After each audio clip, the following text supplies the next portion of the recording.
Welcome all to Sunday Night Live here on Pub Sports Radio, the debut episode right here, right now. I am so excited and thankful, man. This is, I was telling the guys backstage, this is my Saturday night and I'm pumped up. Got the drinks flowing.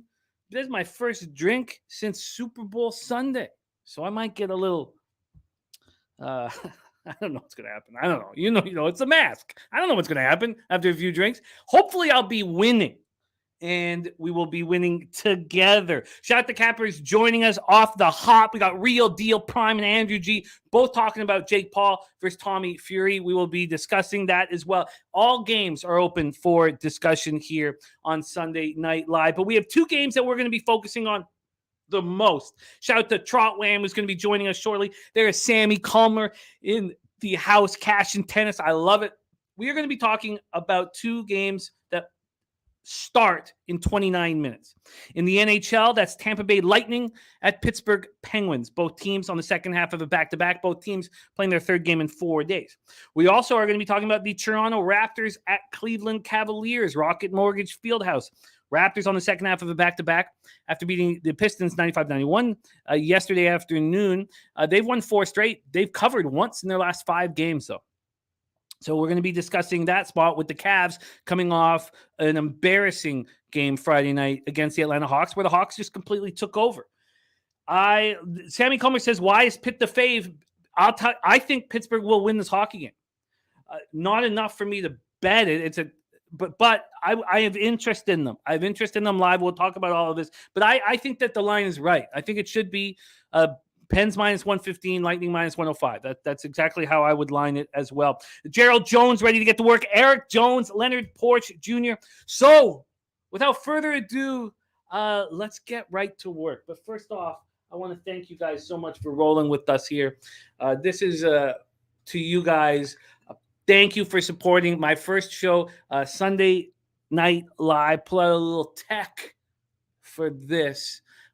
Let's get it. Let's go. Let's have ourselves a big, big night live betting together. We were very successful throughout the football season working together. Let's carry it over right here. This is to you guys. Thank you for your support.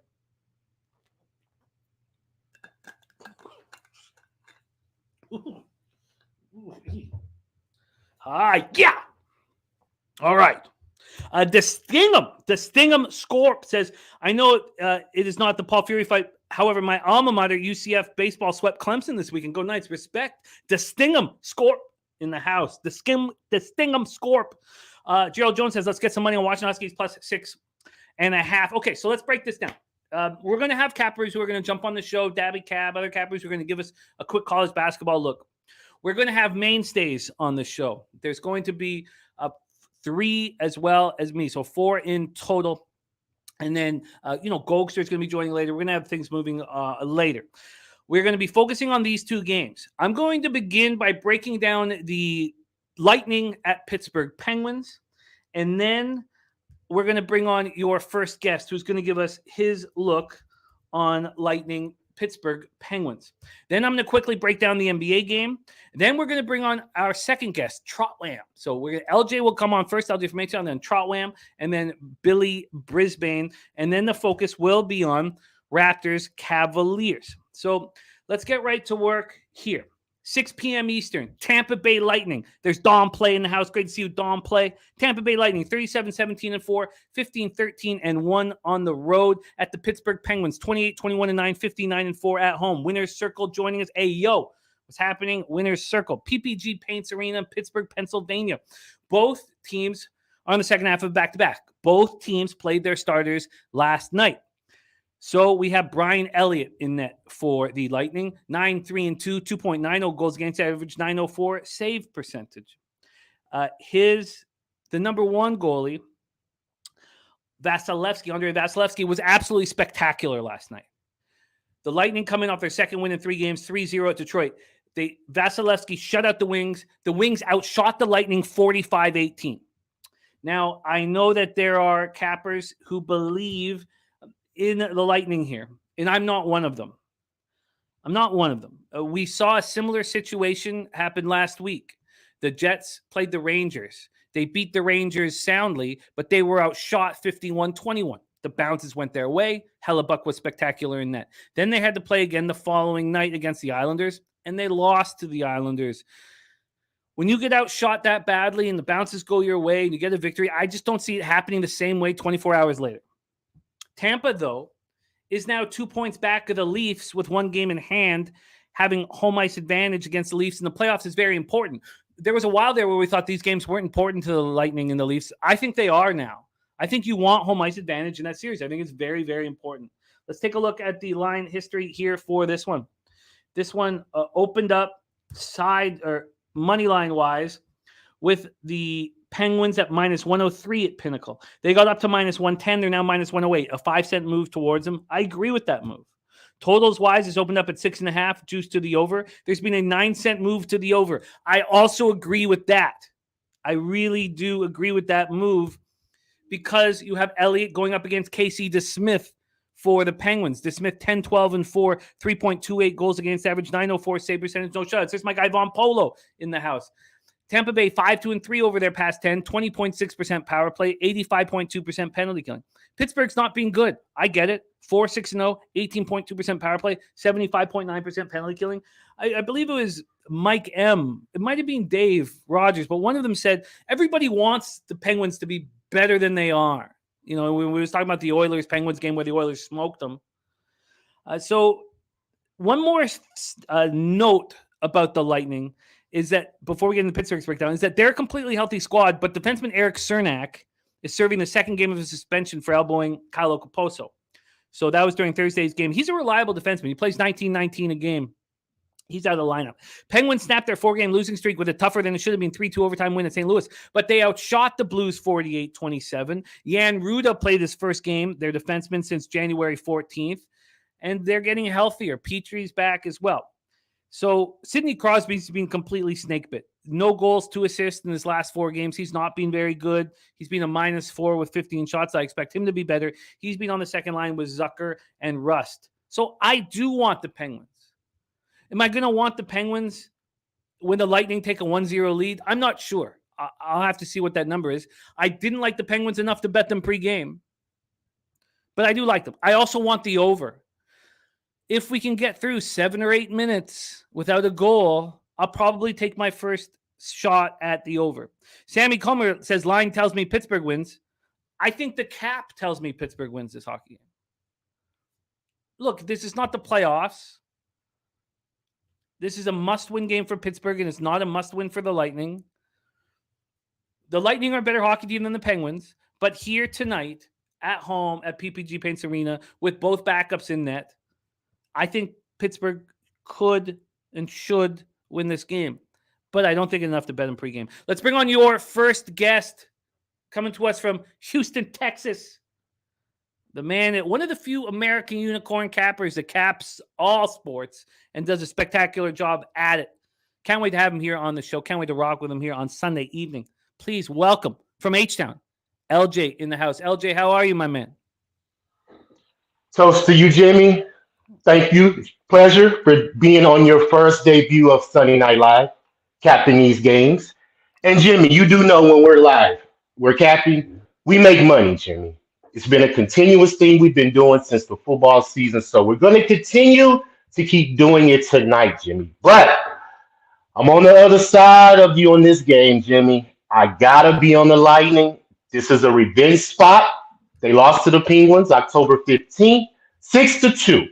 So I believe that they had this circle. And like you just mentioned, you correlated to where they're still in contention with the Toronto Maple Leafs to get this position in the playoffs. So I believe they're going to be gunning to win this game, Jimmy. They are 5-0 versus this division the last 5 games. They are 18-2 in the last 20 games, 3+ goals scored, and they're 13-7 record in the last 20 games. So I believe that this is a good spot for them, like I mentioned. The Penguins, though, Jimmy, they don't do very well at home, Jimmy. They don't do very well at home. They are 8-19. ATS at home, Jimmy. 1-14 to the puck line in their last 15 games at home, Jimmy. They're 1-4 in their last 5 home games, Jimmy. And very important right here, Jimmy. The Penguins are 4-17 in their last 21 games versus a team above 500. And let me add this nugget: 9-17 in the last 26 games. So all that correlates to a Lightning puck line for me, Jimmy. I was leaning towards the over as well because the Penguins are 7-3-1 in their last 11 games at home to the over. The Lightning, 11 out of their last 16 games have gone over. And the over has hit 15 out of the last 21 games in this matchup. So, Lightning, puck line, Jimmy, is my play. So you have Lightning. I felt like I was being scolded a little bit there. I felt like I would be Lightning -1.5. What did you get that at, LJ, my man? Let me look, Jimmy. And do you have the over as well, over 6.5? I'm leaning towards it. I haven't made the bet yet, though. Okay.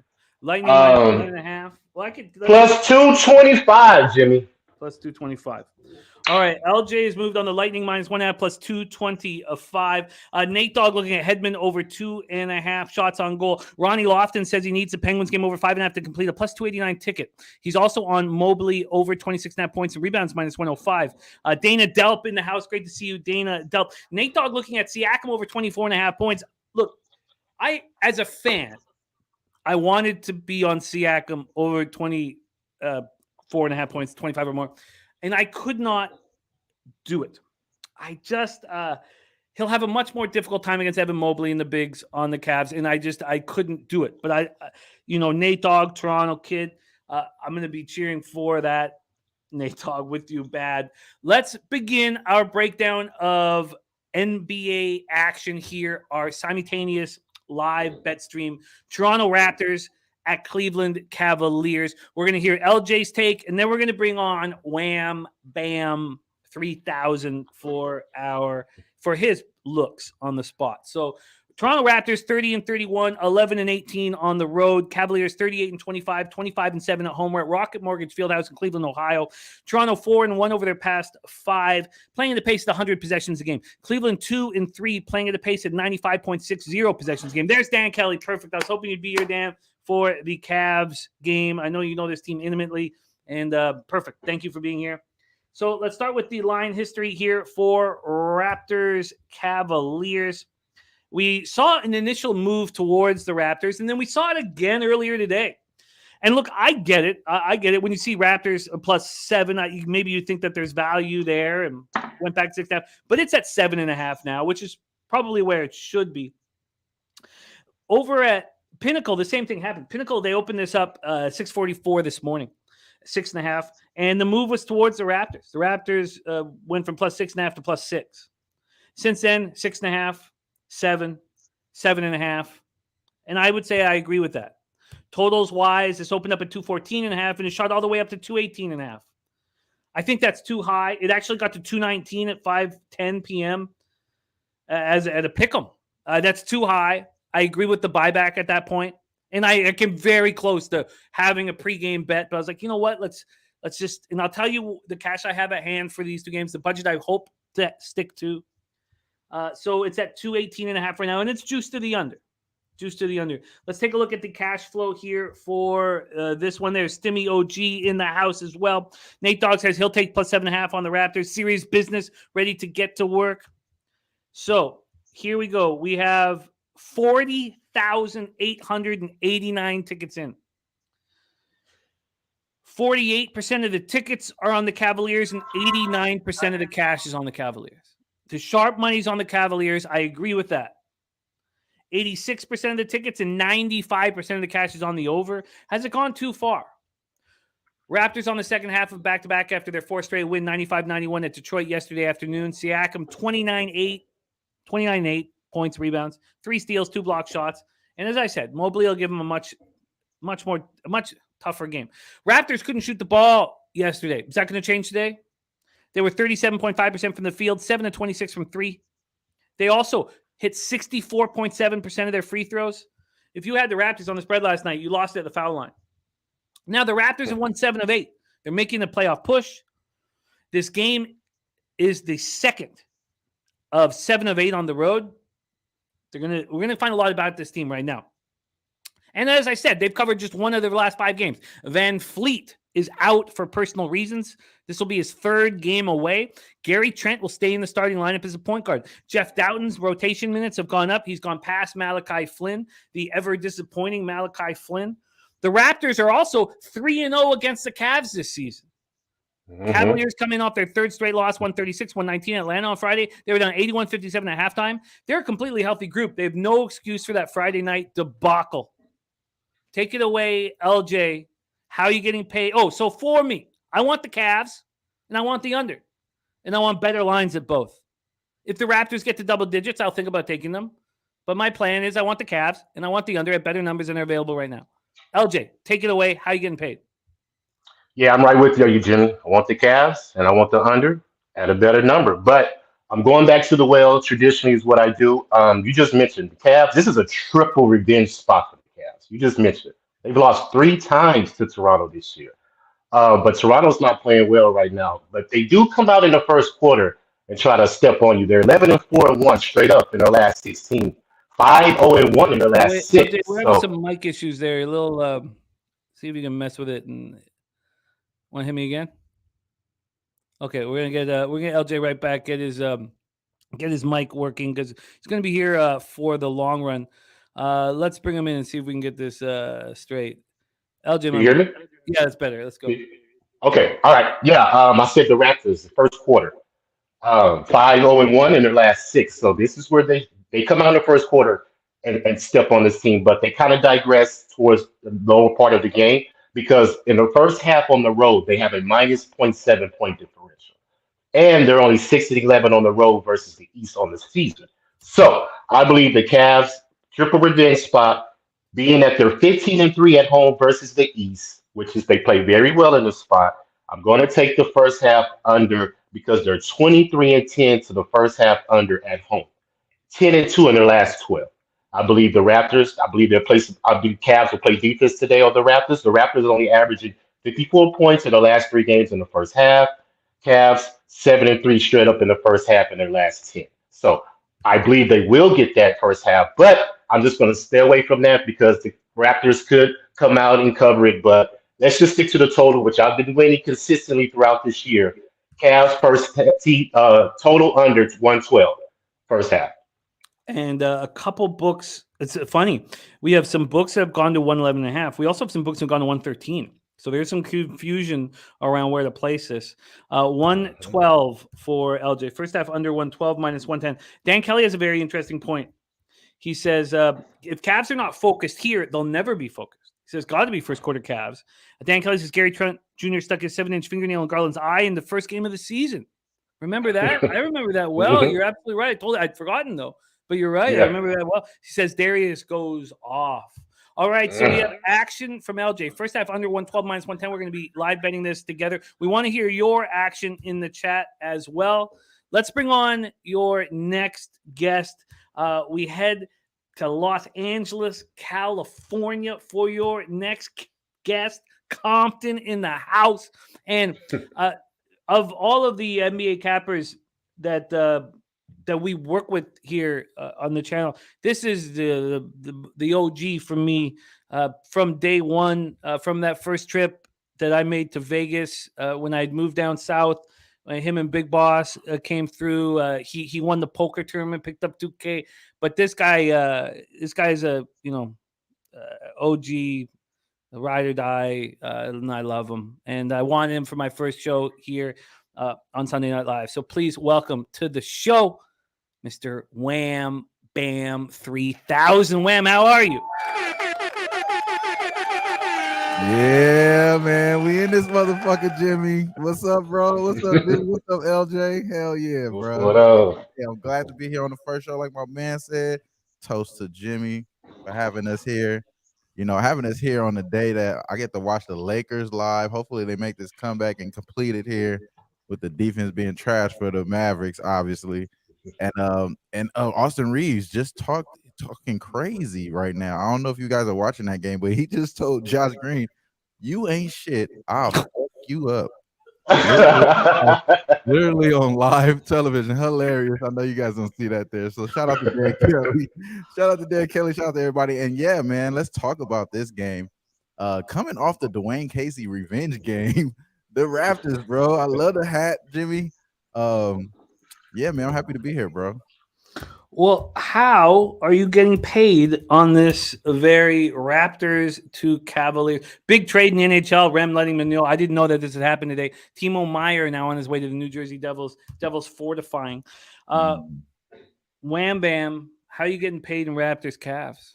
I like everything that you guys were saying about the Cavs. See a lot of people that I respect liking the Cavs as well today. Yeah, man, I kind of will lean in that direction as well. I haven't locked in that, but what I did lock in this game, I think Evan Mobley, and you talked about it, he's going to have the matchup with Pascal, and obviously Portal is going to have to deal with Jared Allen. I think Portal is legit for sure. 14 rebounds last game against the Detroit Pistons. You said that they lost based off of the free throw line. I think it was a lot of that had to do with the rebounds, bro. It was a crazy discrepancy on rebounds. 62 rebounds to 45. Almost got a double 20 difference in the rebounds there. And they gave up 18 rebounds, 10 offensive boards to Marvin Bagley. Bagley, 21 and 18 in our face. Crazy as hell. And then the boy Wiseman, I think he would have played a lot better, but obviously he loves to sit on the bench because he's on the foul. He just something about the floors. He's allergic to it. Just start breaking out in highs, running down the court. He doesn't like being on the court, bro. I think Steve Kerr did the right thing and had his ass sitting on the bench for a reason because that's where he's safe at. But yeah, so he got in foul trouble. But luckily for me, I had his rebounds ladder, so that was good. Neither here nor there. But I just noticed, bro, their rebounds was like they really had no effort.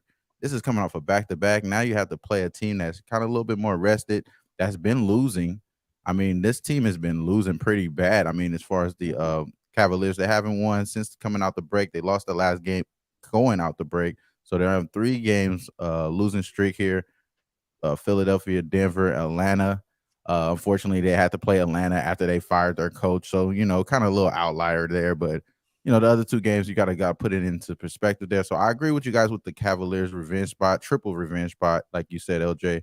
I do agree with that. But I'm on Evan Mobley, man. I think he's going to have 10 rebounds today. He hasn't been having a double-double in a while. He didn't get a double-double the last game neither, but he was very close. I think it's going to be a little bit more.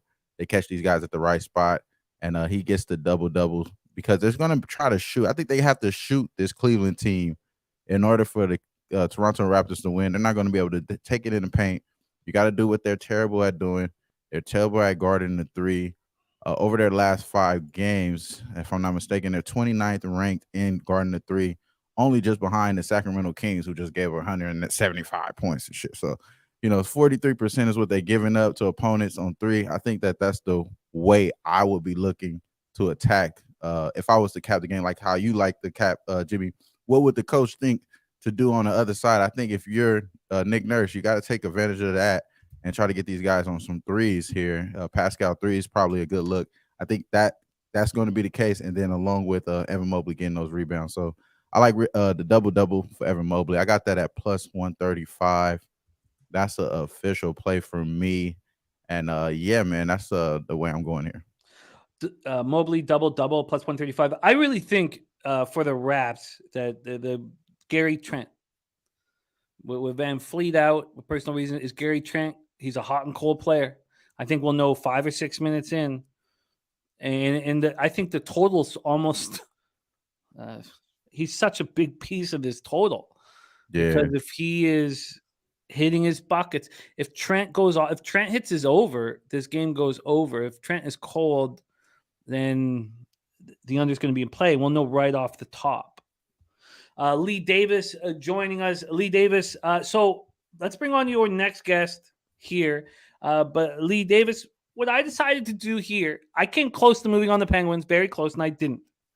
Christopher Comatini, I did that breakdown off the top of the show, but we'll keep discussing it. But I did. If you want to go back quickly, Chris, that was our opening breakdown off the top of the show. But I've set aside, and we can change this, but I've set aside a budget of $400 for these 2 games, and I have not moved pregame. I want to get in on the Cavs and the under. and I want to get in on the Pens and the over. And the one bet I like the most in these two games is the over in Lightning Penguins. And I hope the first period is low scoring. Okay. I think that will give us a really nice price on two teams on the second half of a back-to-back whose legs are going to be tired in the third period and not as much defensive intensity, as well as backup goaltenders in that. So that's how I'm seeing things at this point. Let's bring on your next guest to make the squad complete here on screen. But you guys in the chat, I really want to know what you guys are running with. God, Ramos is watching goalie score on the Canucks. All right, I don't even want to. I'm in a good mood. Let's not talk about that hockey team. Let's bring on your next guest, South Jersey in the house. You guys know from our NFL Pub Hub the spectacular skill set of the next capper rolling with us. Please welcome. Imagine having his skills at his age. I thought I was a good capper when I was his age, but God, man, I was not even in the same world as your next guest. Please welcome South Jersey in the house, Billy Brisbane. Brizzy, what up? What up? What up? What up? Brizzy, Raptors, Cavaliers. How are you getting paid? I'm leaning towards the Cavs team total over. I feel like every time I cap a Cavs game, I lean towards the Cavs team total over. And the Raptors have allowed, I think it's the most NBA team total overs this year for opponents. So definitely lean towards the Cavs team total over. But I did not take it though. We got a lot of games on tonight's slate, and there's a lot of different routes to go. And I don't think that's a game that is a moneymaker. Okay, what is your concern? Is your concern, and the Lakers have fought back there for you, Wham Bam. I know you're watching that closely. What is your concern, the Toronto Raptors? Because this has to be a Cavaliers bounce back spot. It has to. Yeah, it's a Cavs bounce back spot. It's just laying the 7.5 with the Cavs is not the warm and fuzzies. That's why I like the team total over. Interesting. Okay, but nothing pregame for you in this situation. No, sir. No, sir. Do you agree with the 4-point market move to the over? I mean, that's like I agree. I mean, I just think Raptors have allowed opponent the most NBA team total overs this year. So I mean, and the Cavs put up points, and the Cavs don't really play defense too much. I mean, I think the over could be the wave, but I mean, we got a good college game coming up. We got some other NBA spots on the board tonight. There's no reason to bet this game. Whoa! I really think so, man. There's some confident spots. I have some confident spots later on in this card tonight, and it's not in this game. It's the first time in my life I almost pulled Brizzy. Right there. First time in my life. Pull his ass. I almost yanked him. A hook almost came out. Wow. I disagree. I think that Siakam is not going to have the run. He's not going to have the easy access that he has in 80% of his games. I think Mobley can make it hard on him. And I think that Van Fleet not being in the lineup creates a situation where if Gary Trent isn't on, not only are the Cavs going to win, but this game's going to go under. So I think Gary Trent holds a huge part of whether or not, or how easy it'll be to get paid. I would really like it if the Raptors start strong, and LJ gave us the ideas of the Raptors in the first quarter. But in saying all that, you're able to drop any looks that you have in any of the games as we go through, Brizzy. And while we're on tonight, Kings Thunder pops off an hour into the Raps Cavs. An hour and a half after Raps Cavs, Timberwolves Warriors goes off as well. I can read off my card for you for Sunday night. Yeah, man. Let's do it because I know you're coming off a big 5-0 day yesterday. So yeah, it was a very nice day. That doesn't even include the UFC, man. UFC card was a smacker. NCAA play of the day. We're going with Stephen F. Austin -4.5, -120. Stephen F. Austin has won 11 of its last 12 conference home games. Good spot for them tonight. They play at 7:00 p.m. For the NBA, I parlay the Kings with the Portland Trailblazers. Thunder aren't going to have SGA tonight, so I think the Kings money line is a really good look, and Portland is a pretty slap parlay piece against the Rockets. And in that game, I like Cam Reddish over 12.5 points / over 1.5 3-pointer, same game parlay plus 104, and Cam Reddish over 2.5 3-pointers plus 190. He's hit the over in 7 of his last 10 games when playing 25-plus minutes, hit 2 of his last 3 games this year for the Blazers without Simons in the lineup. And shooting guard's been crushing against the Rockets this year. Klay Thompson just had 47 or 42 against the Rockets, something like that. Good spot for him. And then the night game, Nuggets, Clippers, Michael Porter, over 2.5 3-pointers, minus 120, over 3.5 3-pointers, plus 225. He's hit the over 8 out of his last 11 games, averaging 4.2 3-pointers in his last 5 games, coming off a 1-for-7 performance in his last game. Crucial bounce back spot for him without having Gordon in the lineup. And then Mason Plumlee, he's gone over his assist prop, over 2.5. 10 out of his last 11 games, over in all 3 games since being traded to the Clippers without Zubac in the lineup. Should be safe for minutes. He's hit the over assist prop 79% of his games this season. Wow. And XFL game coming up in an hour. Arlington Renegades, Houston Roughnecks, over 39.5, minus 105. Oh wow, that's a lot of action, and a couple spots jumped out at me. Also, a couple spots jumped out at the chat. Ron Lofton loving the Stephen F. Austin look. All over. Love it. That's the 2 college plays I had today was Belmont first half and Stephen F. Austin at home full game spread. Both of those trends were popping out to me very largely today. The Mason Plumlee look. Also, I mean, that's a wild breakdown here. Let's hear from you, Wham Bam. What of the action that Brizzy's on jumped out at you? Yeah, Mason Plumlee, 59 games. He's the number 1 assist prop. If you're making money with 79%, like you said, 79.7% out of 59 games, great sample size. Been going over that 2.5. You are right on the money with that. We talked about that early on Spaces with my man Billy. Shout out to Billy.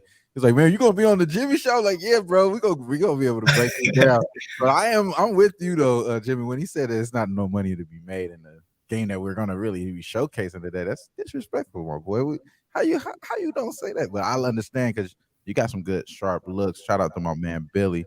I love this Mason Plumlee look. And when you said it earlier today, I definitely was thinking like I'm gonna probably add that on live on the show.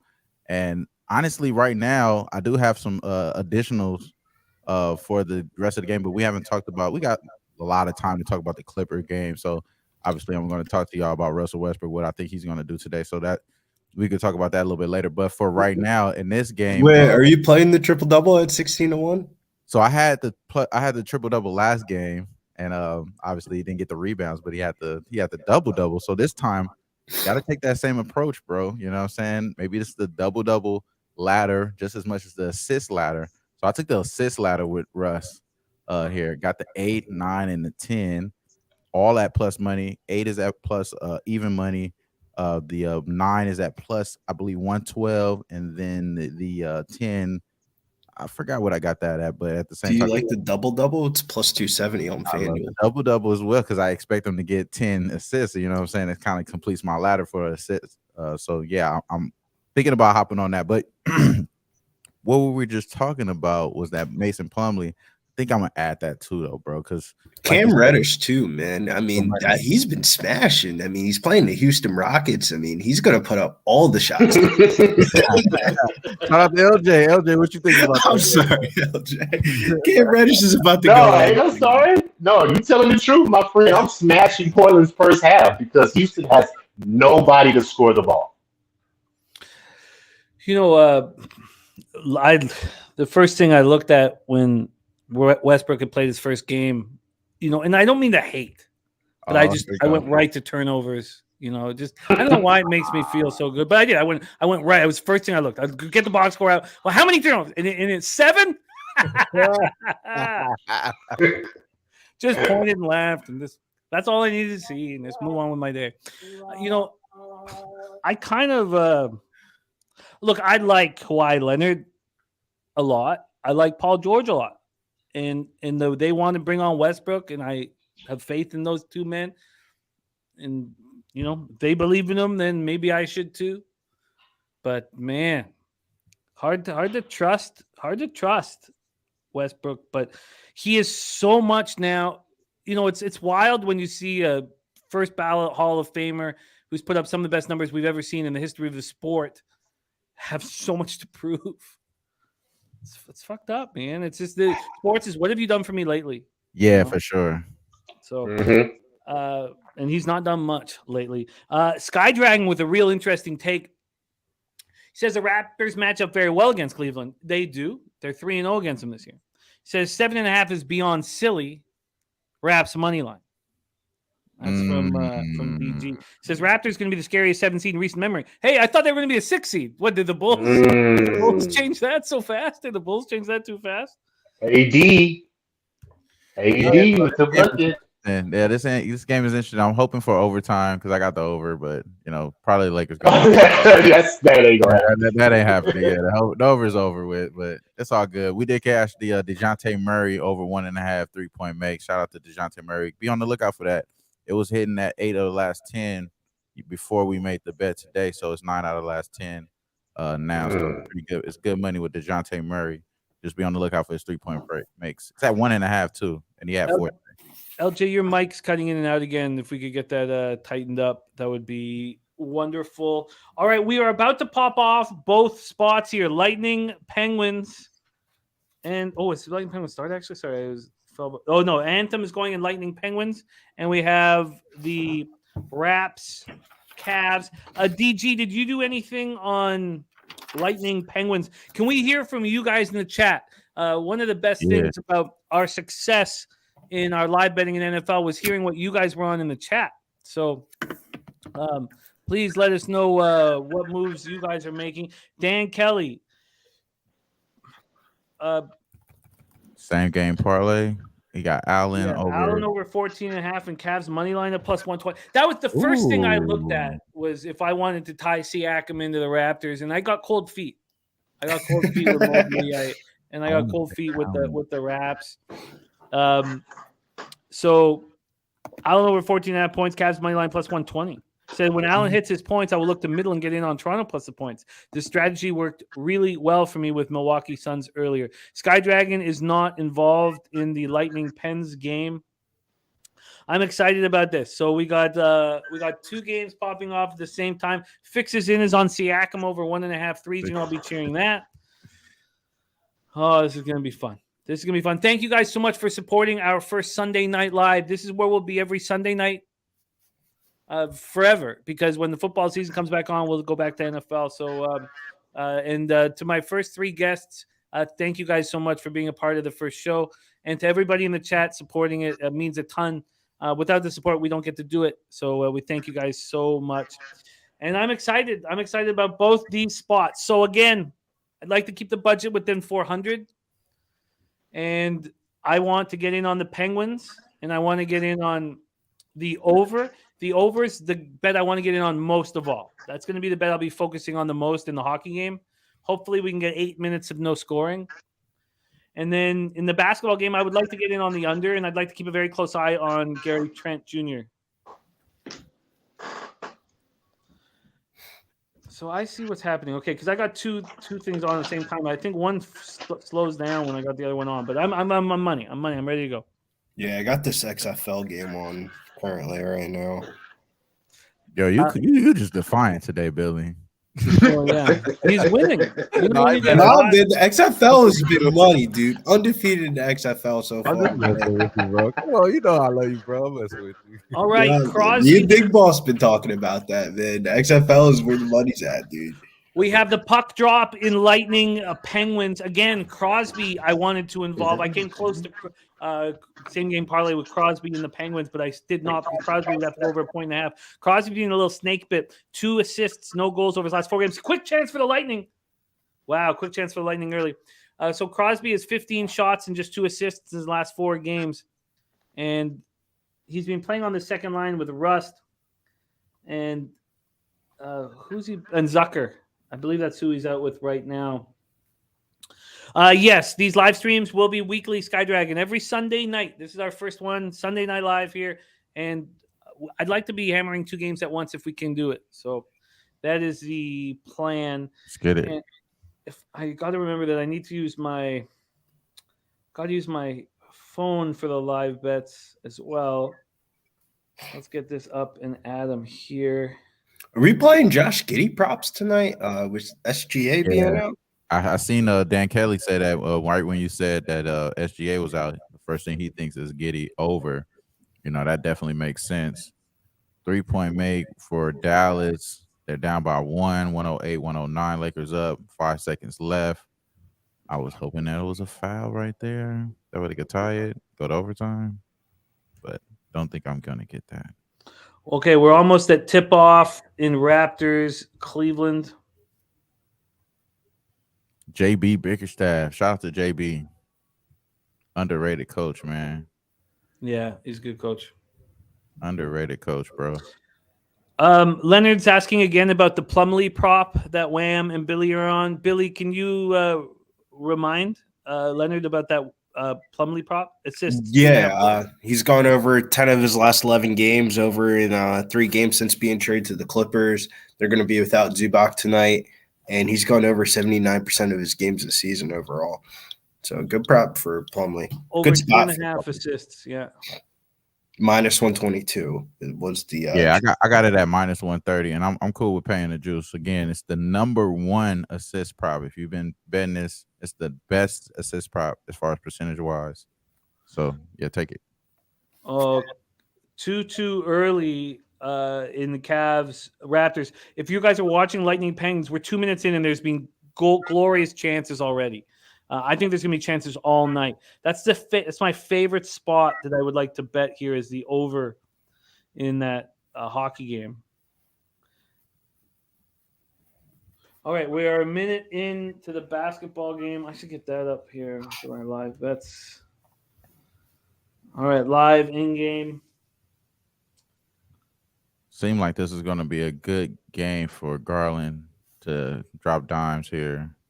Seemed like that's the direction that they're going now. At first, they were doing a lot of ball distribution from both guards and Mitchell and Garland, but now it look like it may be all offense. Very fast opening action in the Cavs Raptors. We have a 7-2 lead for the Raps early. The total still has not moved off that 218.5, but it's very heavily juiced to the over at this point. Sky Dragon says Garland already flopping. Dan Kelly says Gary Trent's going to stick his coke finger in his eye again. Wow. That booger sugar, huh? His coke nail. All right, so an early lead for the Raps. Oh, this is going to be fun. Oh, yeah. All right. Come on. Give me a miracle. Can I get a miracle?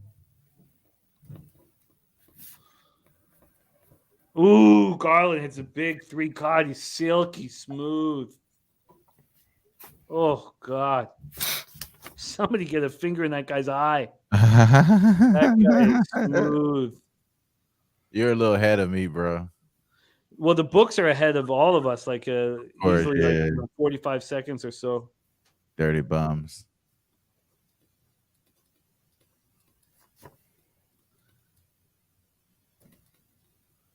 All right, Cavs looking to tie it up right now.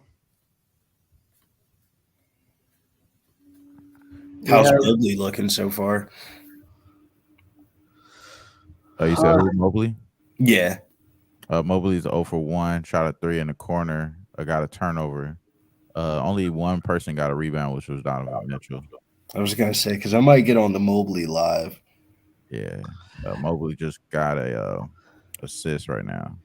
The Fixes In says Mariners, Jays, Braves, and Phillies will be his baseball teams to bet all year. Big steal for the Raps. Garland. Oh, what a play. God, he's good. What a spectacular play. Oh, no, the Penguins have already scored? Yeah, it looked like Sam says 1-0. Fuck, damn it. Ah, God, I should be already in. This is not what I wanted to have happen. Total shoots up to 7.5. There's going to be goals in this game. It's been wide open hockey. These are backup goalies and two angry teams. Lightning's gonna come right back. Watch. It's been a perimeter game here for this Raptors team, just like I thought. They're trying to take advantage of that discrepancy with 3-point percentage and, just the perimeter period. Siakam just took a few 20 feet joints, just missed a 3-pointer just now. So he's definitely trying to shoot from perimeter.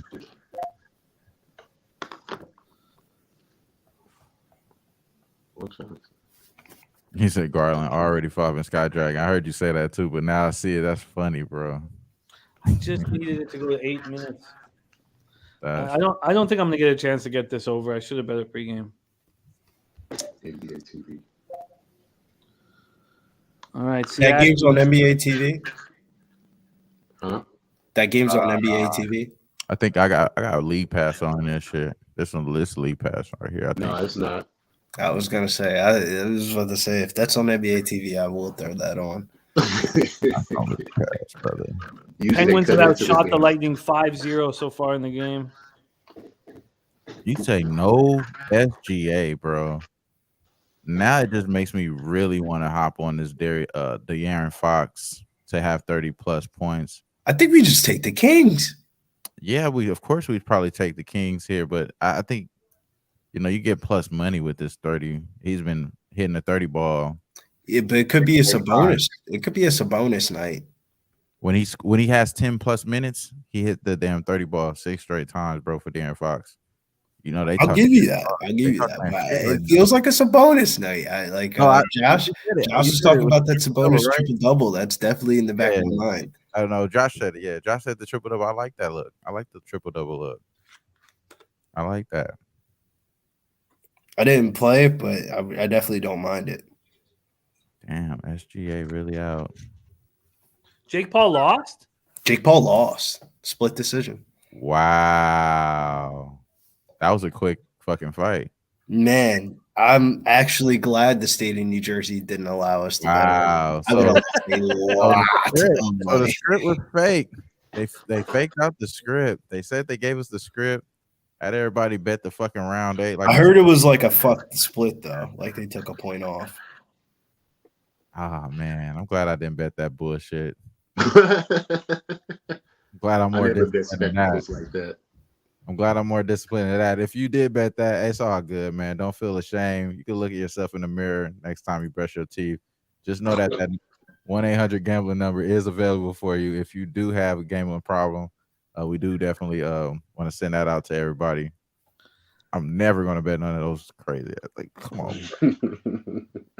It's crazy. If they would allow me to bet on it, I would have bet the shit out of that. They had a lot of odds for that on Bet Online. I was looking over. I looked over it though. I ain't gonna lie. I was tempted. I definitely was tempted. They didn't give me anything over here for it, so it just kind of like stayed off. Like I played it on some degenerate like offshore books, but nothing crazy.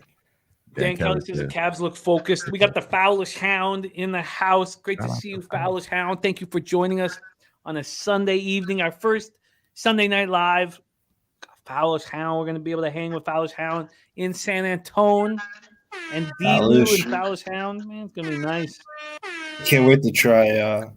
I think they're having some type of edible arrangement type of thing. Yes. What? Delusional Eats. It's going to be a spectacular affair. Dabra Kadabra is going to be joining us later. He's going to give us a little clip, a little idea of what we're up to. That's my son crying in the background because he doesn't get no edibles. Shout out to the king in the background. That's how you know it's real. We're real people, man. Not until he's older. I like it. I love it. We're real people. We're real people, man. For real. My son out there, he ducked off right now. We got a rare occasion right now. He's chilling. But of course, he would be pulling off the lights and everything. Yeah, Fowlish Hound. I got a mini bag. He's got a black eye and big smile. 2 years old. Named him after Vince Carter. Nice. Oh, that's got to be a penalty. Oh, come on. Is that not a penalty? How's that not a penalty? That's crazy. All right. So we have Dan Kelly saying, I watched nearly every minute of every Cavs game this year. And when they look like this at home, you are usually talking blowout. I think you got a little feedback going on, LJ.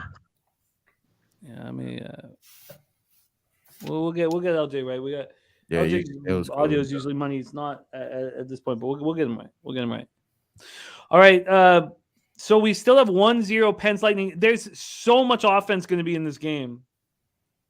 Like they're like it's. So what's the live total right now on that game? It's not worse. It's still worse than what the game. I mean, the problem is oh my god. It's 7.5. Yeah, you definitely don't want that, and you don't want a 6.5 juice. 6.5 juice. Yeah. The problem is that it could slow down because these teams are on second half of back to back, and then it set the table for the. Let's get okay. There we go. So if we have a problem here where like if we have a problem here where there's no goals left in the rest of the first, I need to watch and make sure that it hasn't completely slowed down. Because if it slows down, then but we have a 12-10 Cavs right now on the other side of things. In other news, Rudy Gobert will be out for this Timberwolves Warriors game. So anybody on the Nasri train might be a Nasri prop night. Oh, smart, yeah. Bookies put it up. Wow. Yeah, don't be scared, bookies. Put that up. They're gonna be scared. Yeah, they ain't putting it up.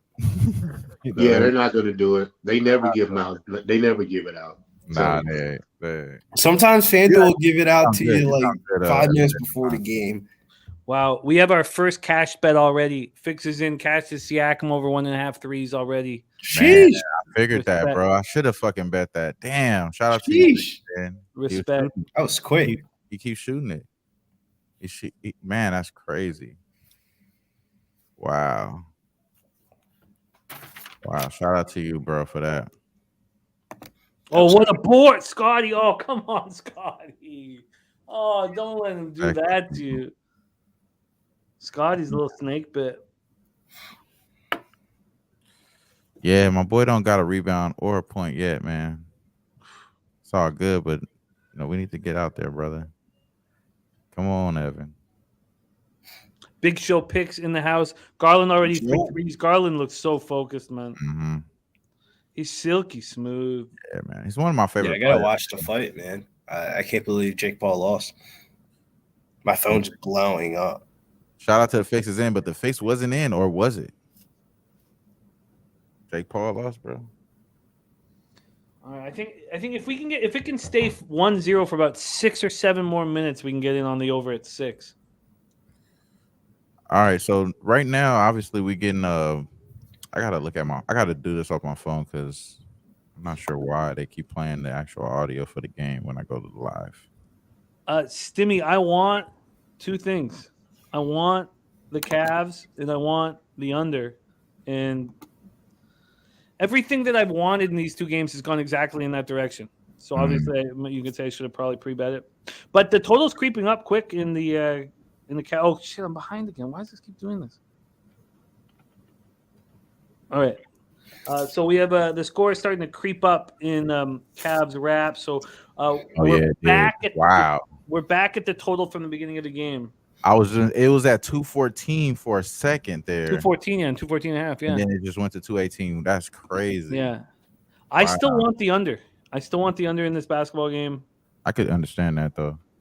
So I'd like to get a better number. I don't know if I will. Even with them shooting those threes, like I was saying, like it seemed like that's their game plan, like to shoot threes on they ass today. We went 7 of 26 from 3 yesterday. What are we gonna do today? I mean, that's why I got the rebound prop. That's why I got the double with fucking Melvin. I'm like, you're gonna get the boards. They're gonna be bricking out here shooting those threes. I agree with you though. So this is interesting. So we got 4 minutes 50 seconds left in the first quarter. We've taken out Jakob Poeltl and brought in Precious Achiuwa. And also Chris Boucher, a man from Montreal, Chris Boucher. Oh God, that's ugly. Ugly stuff. I love it, Mobley. Let's get you in foul trouble. Yeah, man. Fuck. These guys shooting threes, man. That's crazy. Mitchell just hit another one. 22-16. Cavs up. Cavs right now live -9.5. Really? Yeah. On Bet Online. Wow. Interesting. When are we going to get to 9.5? At double digits, I'll flip the script, which don't let them score. There's going to be so many goals in this Lightning Pens game. Shout out to Guillermo. He said Lake Show. We got the W, man. You know what it is, bro. We got the W. They don't got defense over there on Dallas, bro. I think the trade is great, but maybe that's a rental, bro. It's a lot of rentals, maybe. Maybe even James Harden's a rental now. I was much higher on the Mavs last year than I am this year. And little nugget, take Luka's PRA under because Kyrie's now on that team. His under has hit since Kyrie's been on the team. So that's a great call. You're still cutting in and out, LJ. all right, I'm gonna come in and out. I'm gonna come back. Okay, yeah, you come back in because your insights are too important. Way too important. That's a great look. Great idea. Smart idea. What? Such a smart idea. Man. It would be a smart idea for me to have some ice right here too. Yeah, man. Okay. Also helps with the hydration. You know. Bro, I have no water right here, bro. I definitely need to hydrate because I got a lot of sugar shit going on. Speaking of which, I'm gonna pull up. All right. I'm an old head now. You know what I'm saying? It got to be organic, brother. You got to keep the water on deck. Or I'm gonna be out here just. Speaking of which, I would like to propose a toast to the chat. Sky Dragon, Stimmy OG, Sammy Comer, Gerald Jones, Brian Smith, Guillermo Zertucci, Rick J, Fixes In, Big Show. Thank you guys for joining our Fat Cat Ninja, our first Sunday Night Live. This is where we'll be on Sunday nights now. And thank you guys so much for supporting us on our first week on Pub Sports Radio, Sunday Night Live. Cheers. Let's get some cash, man. And I'm not in yet. I'm ready to get in. I feel you, bro. Yeah, I'm already kind of evened up for the day. We won the DeJounte Murray, lost on this Laker over. Right now, we got a lot of action on this Clipper game, and thinking about adding the De'Aaron Fox to get 30+ points. Maybe adding that there. So, and then I'm trying to hop in on this Cavs with you guys, like you're saying, like maybe we could get in the Cavs live here. Or possibly this, maybe the under too. The under's now at 221.5, isn't it? I understand that under. That makes sense, it's bro. Still climbing though. It's now. Am I gonna get? Maybe able to get like a 225. Shit, I wouldn't be surprised, bro. By the end of this quarter. Okay, I think I'm gonna try and get in here in a second. UC Irvine down 7-1 right now. And it's down baseball. That's crazy. Okay, so that was random. But as far as Billy, bro, like, okay, so you like the Plumlee. What do you think about the Westbrook? I don't think you mentioned anything about the when I mentioned it earlier today on Spaces or even today. How do you think Westbrook is fitting? And honestly, let's talk about that last game where they dropped the second highest combined scores. Both of you guys talk about that. Do you guys think I love Westbrook and Plumlee? Plumlee played with LaMelo too, somebody that's increasing the pace, and Westbrook increased the pace. You think that they're going to try to change into that, and then just keep these guys open there with shots? My only concern with Westbrook is that he played 42 minutes in a double overtime game in his last one. And the coach talked about how he played Russ too many minutes. So I don't know. I don't know how I feel about it. I didn't like that, because this would be a type of game that we could see a deeper guard rotation. Bones Highland, revenge game here. He could possibly get a boost off the bench. Okay, I'm in. A lot of different things that could happen. What would you end up betting on? I want to keep hearing you guys talk about this because it's important for how we're going to cap. But I'm in. I have my first bet of the day. I put a hundo on under 221.5 in Cavaliers Raptors. And Shout out to Dan Kelly.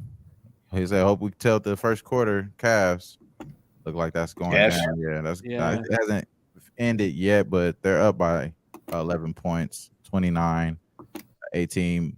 Jared Allen. Someone said Jared Allen points, and the money line. I think it was Dan Kelly as well. He has 10 points so far in the first quarter. Very close of getting into that good number there, where Dan Kelly had plus 120. I want to say he said. Shout out to Dan Kelly, man. One of the best cappers, you know what I'm saying, I ever met in the chat. Shout out to my man, bro. Is it there's so many different cappers that we have that elevate our game, and he's would be right at the top of the list. I just love working with him. Guillermo saying, "What a great card next Saturday! I can't wait." It's not a day at the races; it's a road to the Kentucky Derby on Saturday. I can't wait. So Saturday it's going off here on, and then we'll be back here Sunday night for Sunday Night Live. So yeah, man. Okay, I think that if there's no goal scored in the next couple minutes, oh my God, that was so close. Was that crossbar? I'm telling you, if we can get an over 6, we bet it as soon as it's on the board. I don't know if we'll get it. That was a crossbar. Like, here's a 2-on-1. Oh no, oh, no. But it's Nick Paul. He can screw it up. He does. Screws it up. God, we got to get in on this over. Okay. But it has to get to 6. It's still at 6.5 right now with 7:18 left. So let's just stick to the plan. Okay. I understand what you're saying. So you rather take the juice on the 6 rather than taking that 6.5. Keep the hooker out of it. It's crucial to have a 6 in the offensive games. Gotcha. So many situations. Oh, it was off the crossbar. There's going to be so many goals in this game with these backups in net. But in saying that, this is an important game for the Penguins, and they should tighten up. But yeah, there's so many 3-2 scenarios where you get the extra netter. Oh, let's get our guy LJ back in action. LJ, let's hear you. LJ. How we doing? How's that? You're perfect. Perfect. Beautiful. LJ, I thought that was one of the sharpest angles. We got a bunch. The Plumlee assist. You guys, that's why you're on the show. I just love the way you guys cap. But can you go back to your angle here? Oh my God, that was almost another one. Can you go back to your angle on the your plan for Luka the Don PRA's under? Oh yes, the fact that Kyrie's now on that team, he's going to handle the ball more. He's distributing. He almost had. I took his 5.5 assists today. He had 5, so I missed it on the hook. So he needed to get 6. But I just believe a lot of possessions are going to be in Kyrie's hand, and Luka is just going to be standing around, just feeding off of him. So the usage for Luka now is going to drop that 50 because his PRA was like 52.5 usually, and he was smashing it. Now it's going to go back down to 40. So let's see what these books set that PRA at now that Kyrie's on their team, taking the usage away from Luka. So just wanted to mention that. Oh, it's a great mention. And also how we're going to attack this Lightning game. I really want the Lightning to score before the second period. I want it to be 1-1 going into the second period. I don't. I do. But I don't have any. So if it helps your action, then by all means get it. It's been close though. They had a lot of close. Shout out to Dan Kelly. Yeah, it was plus 120. Yeah, that was a good look, bro. Regardless. Over 6.5 is now at plus 105. There's going to be goals in this hockey game, man. It would really pump me up if I can get in on this. Yeah, man. I'm very proud of the Lakers, though. I'm sorry to cut you off there, Jimmy, but I'm very proud of the Lakers. I'm really proud of Reeves turning into Debo. First, it was Luka Debo. It seems like we have to get that to the other white boy out of Arkansas, my state. You know what I'm saying? Shout out to Arkansas, West Helena to be exact. Oh, wow. I didn't know that was your state. Oh, man. Come on, brother. Yeah, my first school was in Arkansas. I went to first grade, second grade in Arkansas. And yeah, man, I'm a down south guy. You know what I'm saying? I kind of know how to cook a little bit just based off of that type of shit. You know what I mean? I ain't gonna lie to y'all, but neither here nor there. Shout out to Reeves, Arkansas brother. All talking right. that shit today, man. We have 5.5s on the board now. Sorry, minus 135. Okay. We need to move when this juice gets a little lower, but it's 300 to 1. No. Okay, they didn't score. Oh my god. Oh my god. It's close, Jimmy. It's getting 'Cause they're gonna- close, man. No, we want them to keep that intensity, but not right now, man. Let's get this number first. There's going to be goals in this hockey game. Mel just got the over 5.5. Yeah, I think the over 5.5 makes sense, bro. Minus 120. Oh, that it's dark right now. Did something bad just happen? went away. Damn, you're right. It just went away from me. I was just gonna put that in there. I was just gonna say I think that's good enough for me, bro. I don't need the plus, man. I'll just take the 5.5. It's But dark. it just went away. Yeah. Oh, it's a fucking goal. Fuck. I don't see it yet. Lightning Told just you. got on there, didn't they? The Well, I Lightning tell just you, got it on Jimmy. there, didn't they? Because they just changed it to minus 110. Mel, you nailed it with perfect timing. Fuck. Damn. I should God have got. damn it. I knew it. Damn. I knew it. I'm Oh, already on man. the over, so I ain't tripping. Like I told y'all, Oh, we man. regular That's- people, man. We I'm make watching mistakes. this game, like there's so many chances, so many opportunities. I could have got the 5.5 at minus 135, and I was like, Don't look maybe now. I should. The Lakers are the 11th seed. Don't look now. Mel, Don't look now. Mel, you nailed it. Ugh. Yeah, I'm alive, Dave. I'm alive. Y'all went out together or something? Nah, Pick pick? I told him I had a long night. Oh yeah, I already know. Shout out to So, Dave. I seen him out yeah. there live streaming last night. Shout out to my boy. Ended up getting the Nasri props on FanDuel. 17 and a See, I half can't bet points, FanDuel. plus 100, and the double-double is only plus 115. So not the most appealing. Maybe I should have hopped on that damn Josh Giddey triple-double, man. I'm with you, man. I'm looking at it. I have him currently in my daily fantasy lineup. Hey, that Paul George over 2.5 threes been cashing too. 9 out of his last 11. Especially now that Russ is there. So that's kind of where we were going in earlier. We were like the conversation was going, talking about how let's be real though, y'all. Let's be real. Let's paint this scenario. So OKC just let Russ go. He goes to the Rockets where LJ resides at. They have shooters there, plays pretty well. They lose to the champions. Then he goes to the Washington Wizards where they have shooters there. They elevate their franchise and go to the playoffs. You know, probably are in a better situation based off of his production off of that year alone. You know what I mean? In this case. And then he goes to the Lakers where they have no shooters. They expect him to be the shooter. You know what I'm saying? So it's a total change into roles, I think, as far as what he gets at the Clippers. I like the addition, bro. I mean, Russ, he's going to give you that, at least that energy. He's not going to give, especially when a team that has a lot of load management, you could rely on him to show up like Jokic to play every damn game. And he's going to be able to get by guys, bro. So those guys are going to have open shots. I think that's I think Russ is going to continue to go over his assists, bro. I like that double. I haven't locked it in the double-double, but I think that's the way I'm going to have to go, bro. And then sprinkle that triple-double, bro. Especially since I bet it last game. I should just double. I think we need to circle back, and I'm on it, man. Josh Giddey triple-double plus 800. Josh Giddey. I like it. Shout out to Josh Giddey, man. I would like to get in on this under for Raptors Cavs. It's now at 225.5, but it's at minus 140.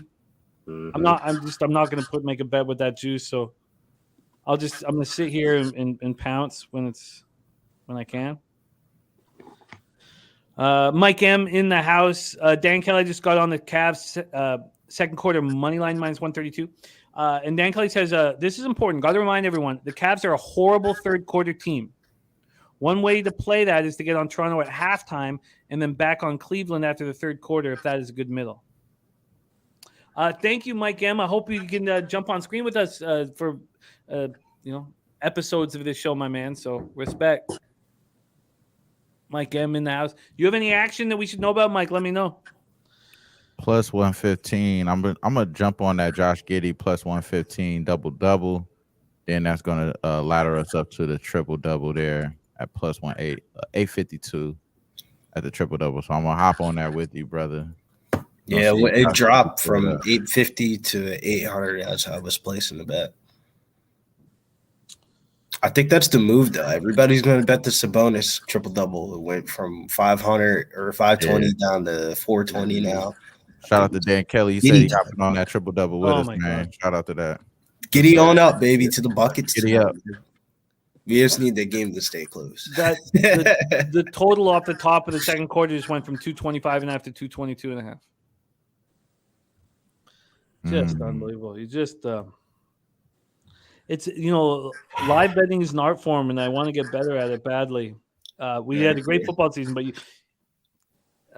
got to pounce, man. Damn, yeah, minus 160 on a 6.5 is crazy. I feel sick, bro. We should have hopped on that shit. Minus 120. As soon as I seen it, I should have been on that. Damn. Oh, we were so close. Like literally, if it had gone another minute in that hockey game, we would have got the 5.5 at minus 120. We would have got that, bro. And honestly, even if they would have been at 1-0 right now, I still would have been confident in it. You know what I mean? Like even if they didn't score, which is sucks. But let's keep. I'm gonna pay attention a little bit more. I got my basketball up right now. I'll see what it is on. What is it right now in NHL? The total? I see 6.5. Talking about this Penguins game. Yeah. Minus 165 to the over. Yeah. I should have taken the minus 135 when I had the chance. I just was hoping that I could. I don't want bets with that kind of vig. Like it's not going to be successful long run. Yeah, that's nasty. I think you still got a little. Yeah, I appreciate you right there, LJ. But no, as far as this Cavs game, bro, like, seem like they're making a little rally here for the Raptors. Raptors are making a small little rally here. We got 30-36 turnover by Ricky Rubio. Oh my Cavs God. Ball. They just gave it to Donovan Mitchell. Just hit the 3. Damn. Goddamn. Oh man. I knew it. I was telling you guys exactly what was going to happen in this fucking hockey game, and 2-1. Wow. All right. Oh God. It's all good, bro. It's all good. We got to keep. No, it's great because it's great because you're saying what's going to happen and it happens. Mm-hmm. Exactly. I got to get quicker at pulling the trigger and all that stuff. But like I'm watching hockey, I'm telling you what I'm seeing, and it happens. That's great. It's all going to make us money as we move forward. And my man Mel got on that 5.5. Shout out to my boy Mel, man. Good shit, bro. Yeah, it's definitely like day trading. Dan Kelly. I mean, I tell people, like, especially like my family members that be thinking I'm just out here just being a crazy degenerate. I tell them I'm doing this shit. Like, it's the same thing as stocks. Don't come to me talking about investing in fucking Southern California Edison and you ain't trying to bet the Russell Westbrook assist, bitch. Like, shut up. I don't want to hear that. If anything, I think it's easier than stocks because I actually understand it, man. I mean, stocks and shit like that. I actually like watching this shit. I don't care too much about these companies and shit. That's probably what it is, though. People be day trading, man. You be seeing that shit, and you be like, man, I can't get into it, man. I get like at least like 3 Instagram requests like a week from like a day trader, and I'm just like, nah, man, this is not the wave, dude. Oh, no. Jake Paul has joined us, and he's nonplussed. He's nonplussed. He say robbery. I thought seeing the highlights of the fight, it looks like a robbery.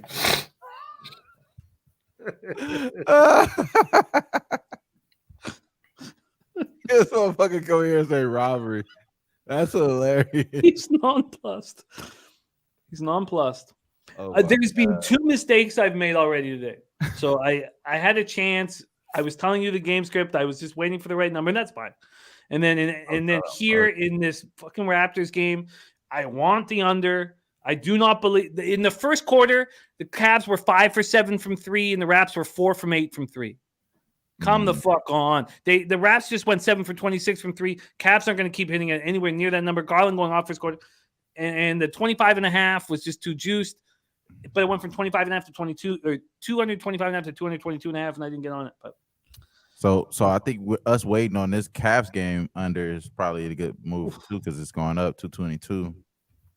218 when we were talking about it. So, Matty Modbot says, yeah, Paul got dogged. Damn, he got dogged.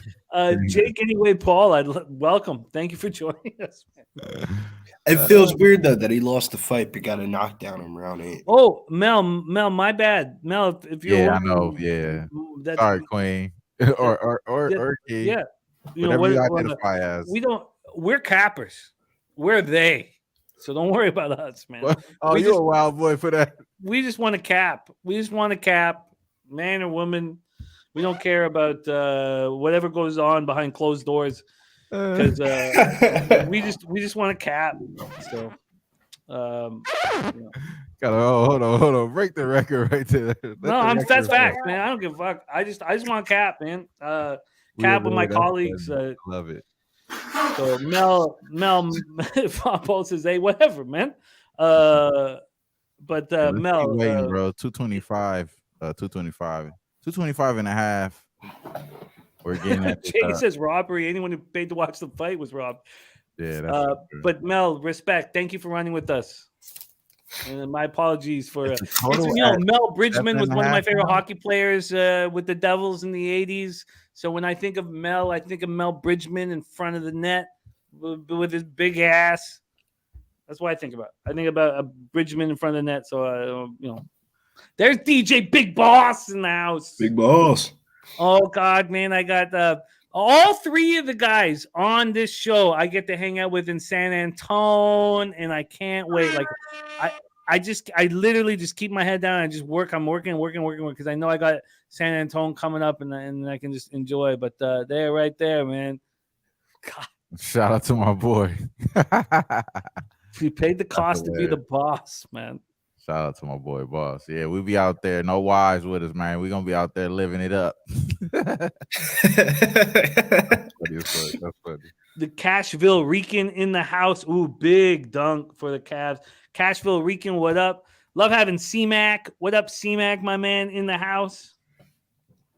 Cashville Rican said, how about my boy Tage Thompson being on an absolute tear? I love him. Look, Tage, 26th overall pick from the Blues. Was in the O'Reilly trade that helped the Blues win the cup. Who's gonna Penguins scored. Yeah, I seen that total at 7.5, and I was like, okay, so that's obviously something. Sorry, say it again, LJ. I said Penguins scored. What do you thought? It's 2-1, Lightning, right? Intermission. No, I think. I'm sorry. Okay. I'm looking at highlights. Don't mind me. I'm sorry. I'm back. I'm back in the cut. I'm back in the cut. Okay, it's all good. I still seen that total. Oh, Cavs are taking over here. Yeah, it seemed like the total was going to continue to climb too. Where's that right now? Back at 225.5, just to the over. You know what could happen here is a Cavs blowout. It's very, very much in the cards. Mm-hmm. And we saw the sharp money on the Cavs, and so Toronto's beat them 3 times. They beat them 3 straight times. So this is a triple revenge spot. Cavs have to smash these guys. And Mark Kell, Cavs first half -4 is also Dan Kelly, Cavs first quarter. Look, spectacular bets, but if Nurse waves the white flag, Jeff Doughton's not going to come in and change the game. The under is still alive. So much so. What's it at? Is there no juice on it? Under 225.5 at plus money? I still don't. They still got it blanked out for bet online. I'm taking it. I'm going to put another 100 on it. That'll be the last bet I make on the under. All right. They're still closed out for me. Oh, look at that. Big boss. Shout out to y'all, man. A couple of senior ladies. Yeah, man. He's not reaching either. This is right in his. It's going to the Mecca of AARP. In Texas.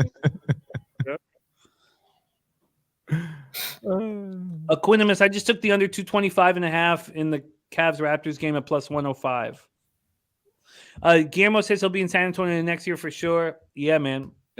So the most important thing about this trip, the first one was about setting the stage, and then look, a lot of things got fucked up. We got COVID and all that shit came through, whatever.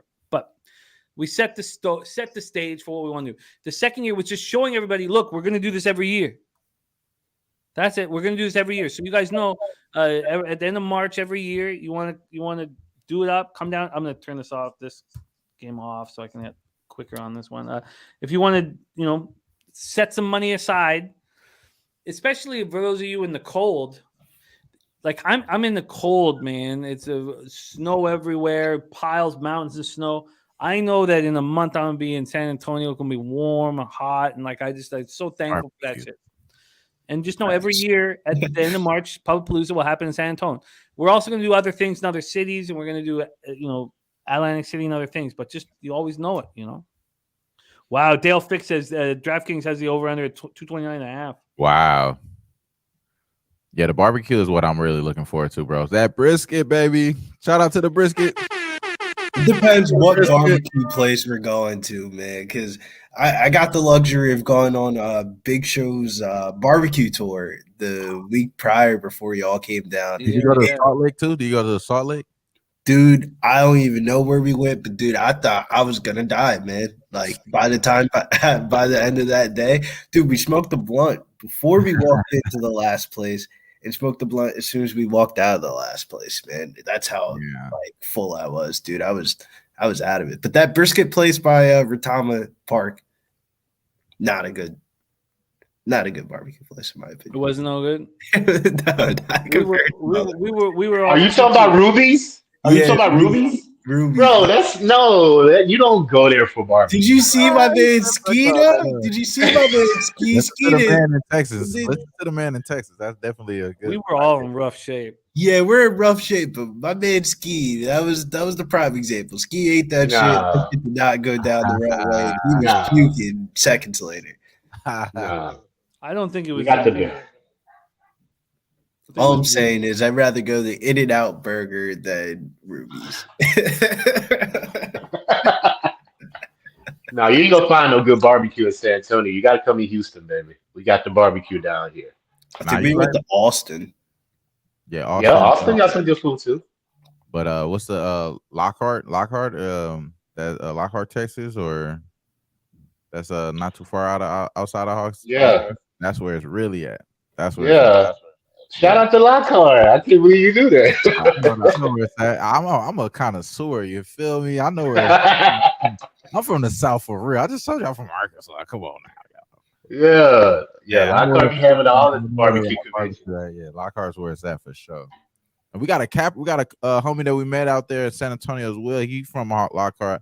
Shout out to him. I forgot his name. Good, genuine brother. He said that's where the barbecue is at. Next time we gotta link up with him. With the glasses. Yeah, I forgot he bald head poker tournament. Yeah, man. Yeah, bro. Yeah, I forget his name too. But my apologies though, bro. Hey, you know what I'm saying? We was smoking way crazy. Quick story about him, man. I fell asleep in the studio room and I woke up. And that was like the quick first 5-minute conversation. I was like, man, this is a horrible way to meet me, man. Like I probably look like I'm fucking out of it.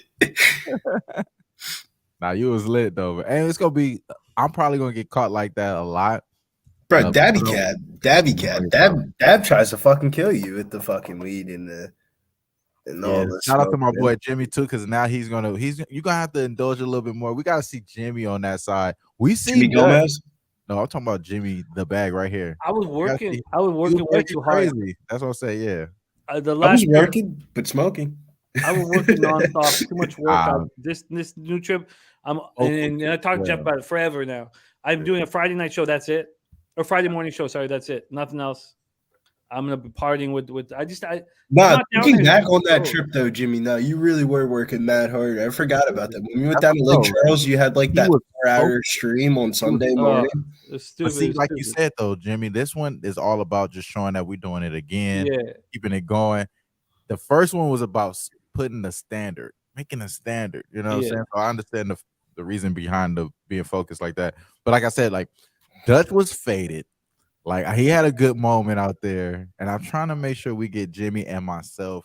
I was out. I remember I had my head down at the bar, You know, Yeah, this year I'm going to be more lit. Last year, by the time everybody out. came down, I was kind of was wiped kinda out, out, man. I dog. was tired. We parking lot pimp, like my boy Dutch always say. We was parking lot pimping out there For sure. real, though. Shout out to 20 heads Kev. deep smoking. Yeah, shout out to Kevin. Shout out to everybody out there. Great hospitality, bro. We, all right. Preston. Shout out to everybody out there, bro. We was really living up. Jose did everything out there, man. One of my highlights of the trip was the lady that Tish bought. She was a very interesting character. What? Oh yeah, I forget what We you were said, parking lot pimping, and it was like me, Big Show, Nick, and her. We're smoking it out. We're just getting straight to the questions, and man, Oh, wow. it was like it felt like I was on a TV show. And then shortly after was the night that the redhead girl. She was like really off the rocker, man. She was just pill popping like crazy. It was not, she came up to me and she just touched my face, What the fuck? and I was like, She was off the rocker, "Get man. this chick the fuck away from me." How about we Watch do out, that? bitch. Watch out. Touched my face. I forget what she said, but it was something like just like you need a fucking, it was like a riddle, It was like a. What the fuck? She was Yeah, talking to Slaughter about some alien podcast that she wanted to Oh. do. Oh, I was shit. looking at her like, That's what not even the remember the naked chick that rolled in, man. Yo, that's crazy. That was nuts. Yeah, just rolled in off. Yo, Alien podcast. Make sure y'all show up though, man. We gonna have a whole lot of fun out there. We gotta bro. find some more women though, man. The about best to go looking to women fuck were up in the strip San club, Antonio, man. bro. Yeah, we'll find the women. They'll be slapping the shit out of each other when you find them. It's gonna be a fucked up trip, man. It's gonna be a fucked up trip. But It it's will all be. good. This one's going to be entertainment. There- This is pure entertainment. This trip. We got a Yeah, UFC oh, card Saturday night. Cheeto Vera versus Sandhagen. It's going to be pure entertainment all weekend, man. Yeah, we going to fuck up, bro. I can't wait, bro. I can't wait. Definitely, you just got a lot. I'm like you told Jimmy. I'm trying to lock in Same. prior to getting there. That way, we have a good rhythm.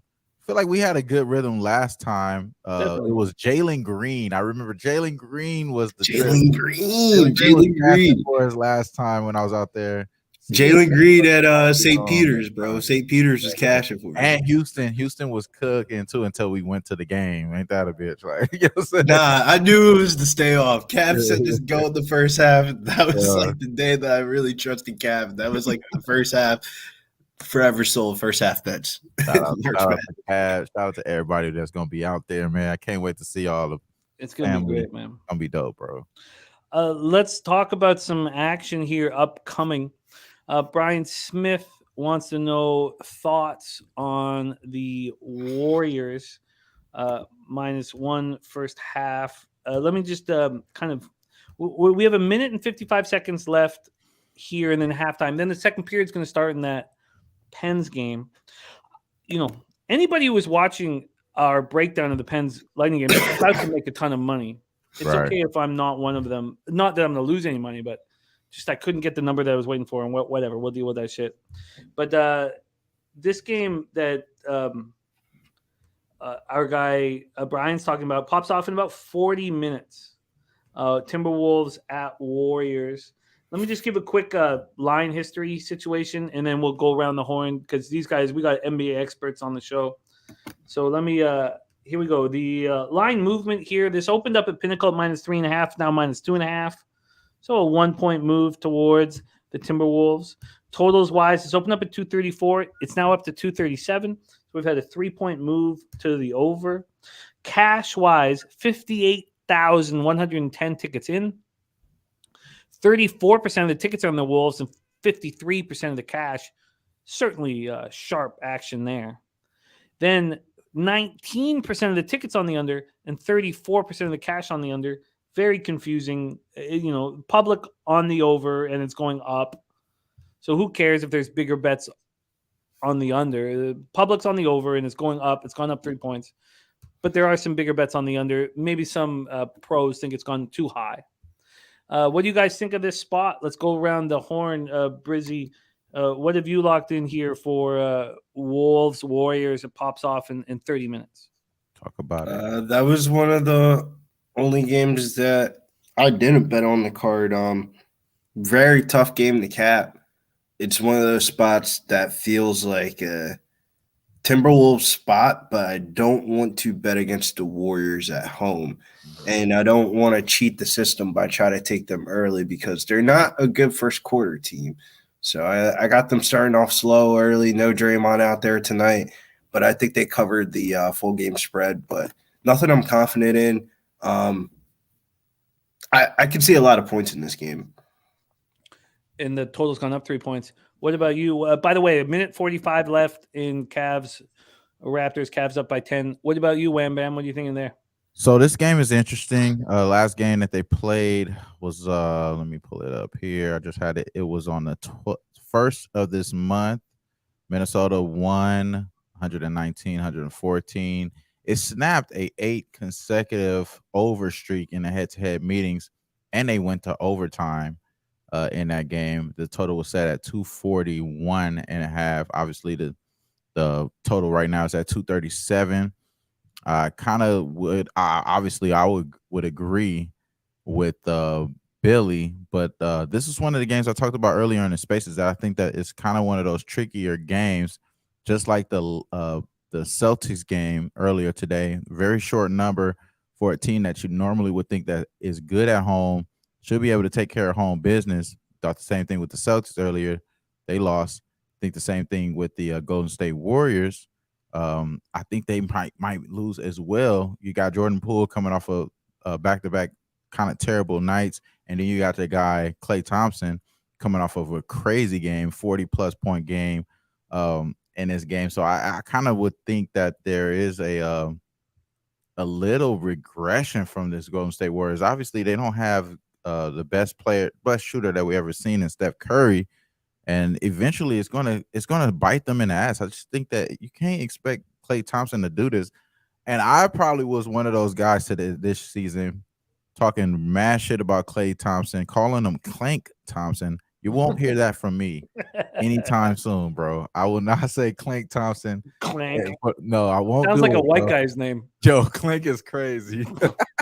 Yo, that's a crazy white guy there too. He is definitely that white guy's been to beer prison kegging and all that shit. Like he doing all that, you know. But no, and Klay been killing, bro. Like last 4 games, he's averaging 27 points. Obviously, he had the 40-plus game last game. Klay fucking Thompson, like Marquel said in the chat. Shout out to you, bro. I think he goes over the 25.5 points. But is that going to be enough for them to be able to beat this team that I expect Anthony Edwards to continue to do his thing? I had the over 29.5 points with Ant Edwards last game. He ended at 29. I got fucked on the hook. I think I should be back on to the well with this game with him. I think I should be thinking that he gets 31, 35 points in this game against this Golden State team that I really don't care too much about their defense. I will say, though, that having Andrew Wiggins out, so he's out, I think. Oh, no, yeah, they have Andrew Wiggins out. They have Draymond Green out. Obviously we have Steph and Gary Payton is going to be out for a minute. So, yes, it's a wobbler, in my opinion, for the side. But if I was going to bet anything, I'm thinking that I'm going to see a bounce back, or not even a bounce back because he had 29 points. But I think that our guy, Ant Edwards, get over the 30.5 points. That's the only thing I was thinking here in this game. I think the side is kind of sketchy. It should be a little bit more since Golden State is at home, even without Klay. I'm sorry, without Steph. But that's what I would say about the side there. But as far as the over, it was at 241.5. It went to overtime last game. It's a 8 consecutive streak that just got snapped. As far as head-to-head meetings, I think the over probably is in play. Who cares about defense in this game, especially without Draymond Green? So maybe over as far as the lean there, but the play that I'm closest to making is going to be Ant Edwards in the points if I had to make something. It makes sense, and great breakdown.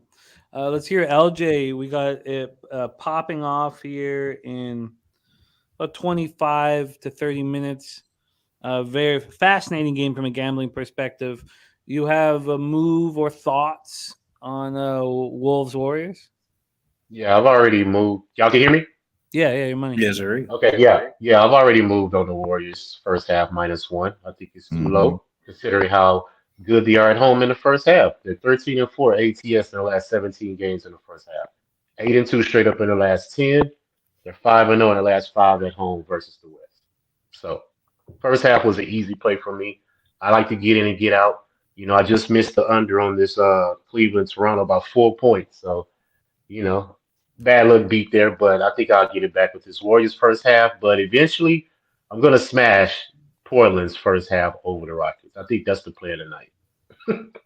Just to throw that out there. Portland first half -5.5 over the Rockets. Play of the Easy night. money. Play of the night, man. Oh, We are at But yeah, Warriors first half is on. It's for you. Warriors first half for LJ. We're at halftime here. 64-52 Cavs. And I guess I'm a little upset at myself that I didn't pregame have action on the Cavs. Clearly, the sharps and the big bets were all over them, and I hope they all get paid. They deserve to get paid. I have made 2 moves on the under. Neither looks very good.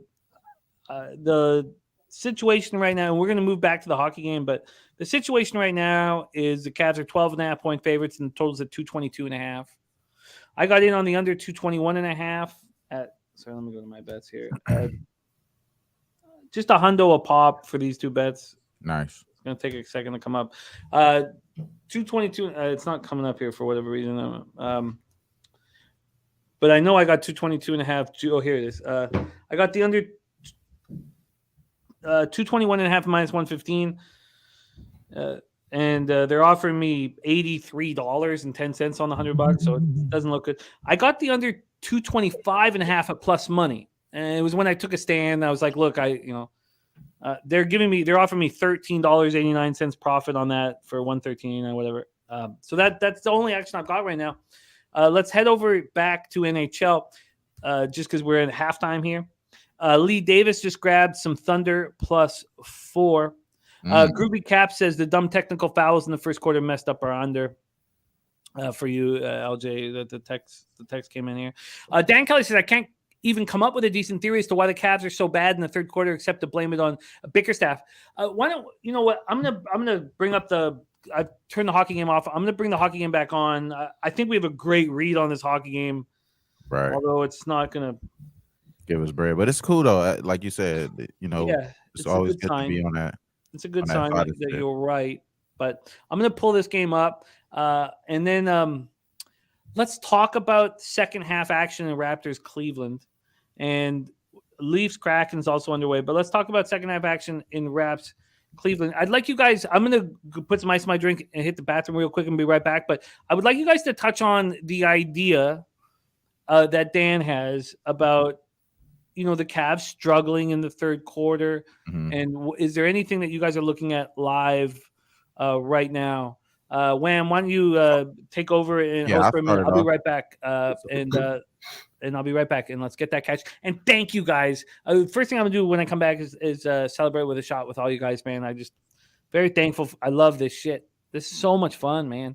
But Wham Bam, I'll be right back so you can take over. Talk about what your thoughts on the Cavs struggles in the third quarter. And Well, let's if you want talk to play about with what we got locked in. Evan Mobley, we got the double-double. He got 7 rebounds, 9 points, pretty much on pace for sure on that one. So that's looking pretty solid. But yeah, I agree with you, Dan. If you're betting third quarters on the spread, there's no worse team than the Cavaliers. They're down 17.3 units according to EV Analytics, 25 and 38 ATS as far as the third quarter spread. I mean, come on, bro. You called it, bro. You called it. That's a fucking solid ass look. Something I didn't know before I looked it up. Obviously, you push your boy in the direction. I'm going to look it up to back you up. And that's exactly what I'm seeing here. So I shout out to Dan Kelly, always coming with the solid fire looks there. In this game, man, I mean, you said it as far as maybe it's something that's to do with the coaching rotation wise, or maybe even just as far as depth, try to get guys more of a better rest, like Donovan Mitchell, Darius Garland. Those guys probably not starting off in the second half, probably throws it off or something of that nature. I haven't really kept up to it, but I will be looking into it now after you mentioned it. The problem here is that they're going up against a Raptors team that's coming off of a back-to-back, and they're not that good in the third quarter as well, if I'm not mistaken. I'm looking here. They're 29 and 32, minus 7 units in the third quarter so far this season. As of recently, though, they have been killing, though. So maybe, Dan, it has something. If you're thinking of a recent performance, they're 8-2 ATS over the last 10 games. And if you just quicken it towards being on the road, it's a little bit regular there. So it's a wobbler there for the road there with splits. But as far as recently, over the last 10, I think you're getting some good spots there. So shout out to Dan, though. That's putting us on some really good information. See what we're getting here as far as a number, bro. While I'm doing that, what do you think about the second half, Billy? I think we kind of see what this team is going. They're shooting threes over the Cavaliers, trying to keep it close. 52-64, Cavaliers up, doing whatever the fuck they want. What you think is going to happen at this, bro?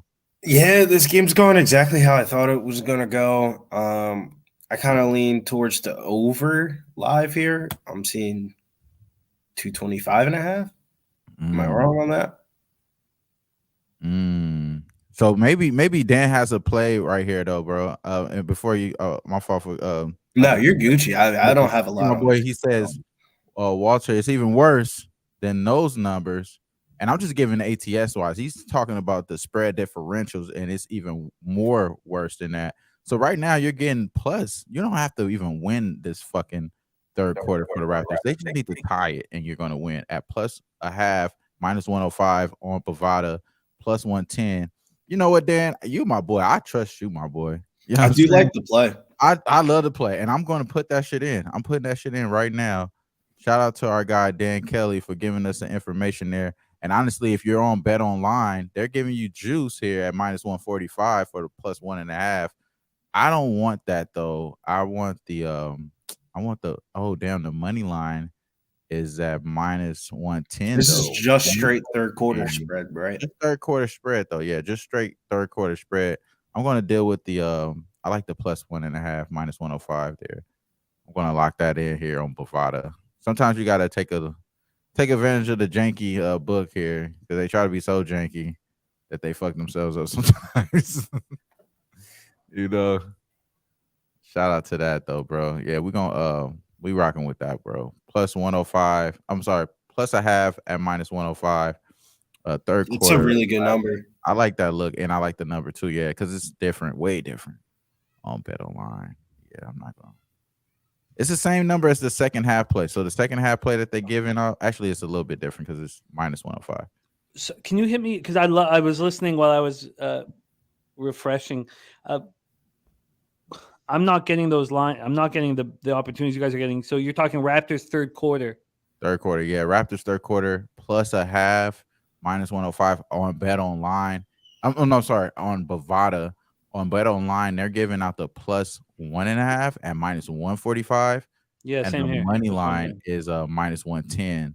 So if I had only the option with Bet Online, I'm going to do money line because it's only going to be a push at 5 cent less than the actual win with the 5 cent. I love the idea. I love what you guys are on here. So I would like to get involved, but the only way I can do it is to take the minus 110 money line. I took the plus a half, minus 113. Yeah, I got you. This is exactly. Okay, that's fine. It's moving too. It's moving. Okay, I'm gonna take it now. I'll take it now. I'll go with you guys. I'll put a hundo on that. Okay, I'm in, Dan. And shout out to Dan.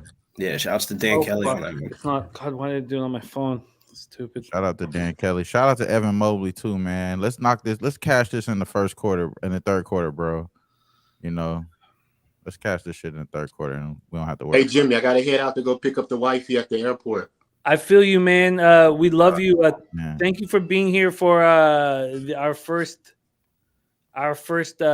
show, man. Our debut show. We love you, LJ. Get there on time. Let's take a shot for you, my boy. You drive safe, my man. We're gonna take a shot for you. You know what I'm saying? Oh yeah, I got y'all right here. It's not far. I got 20 minutes, but I just want to make sure I'm there. Anything can happen. The wifey, she already mad and she had to go to Portland in a snowstorm. She was trapped for like 3 days, so she's ready to get back home. So I gotta have a nice greeting when she touched down. So, but Appreciate you, Jimmy, for bringing me on. Billy, always. Yeah, Well, I'll do it. Yeah, let's get this man. money, man. And Get I it, will bro. see you on Wednesday, Jimmy, breaking down the NBA card March 1st.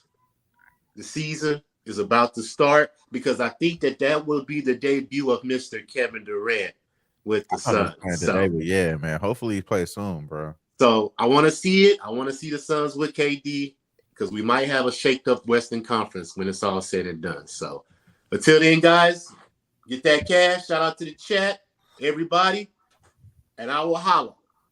See you, LJ. Shout out We to love my you, man, LJ. LJ. Shout out to LJ. Okay. I only wanted to. I wanted to stick within this $400 budget. So And continue to do so. yeah, I'd like to.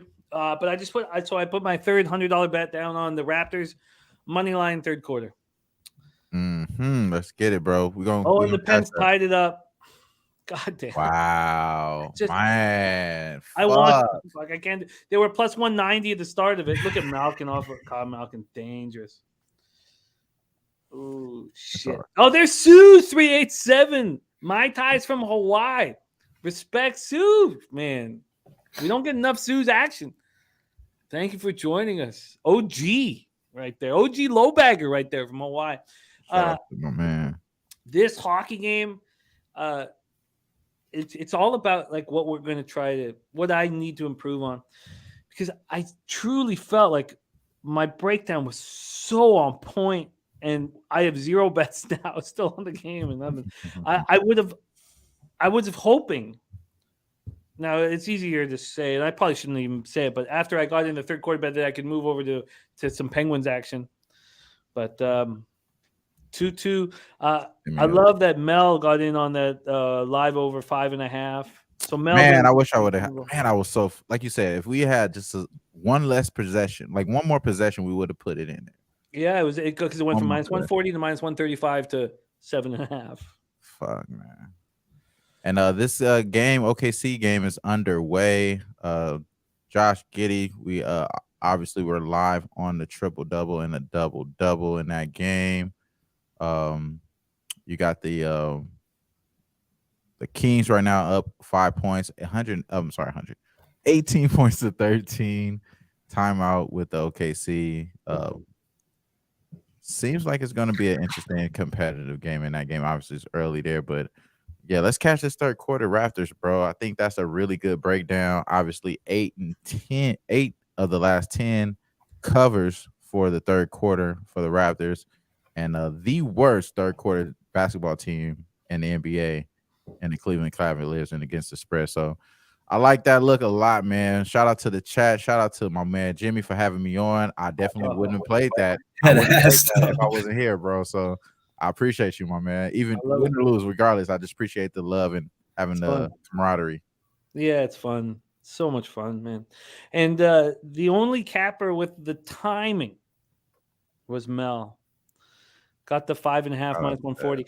And that was so I saw the 140 and I was like, oh God, can it just drop a little bit? Yeah. It dropped to minus 135. And I was like, oh, can we just drop a little bit more? And then I was at 120. I should have put it. I was putting it in there and then it went right away, like right there. So it's cool. Sucks. Love and respect, like my guy Jimmy said. Love and respect, man, to Mel.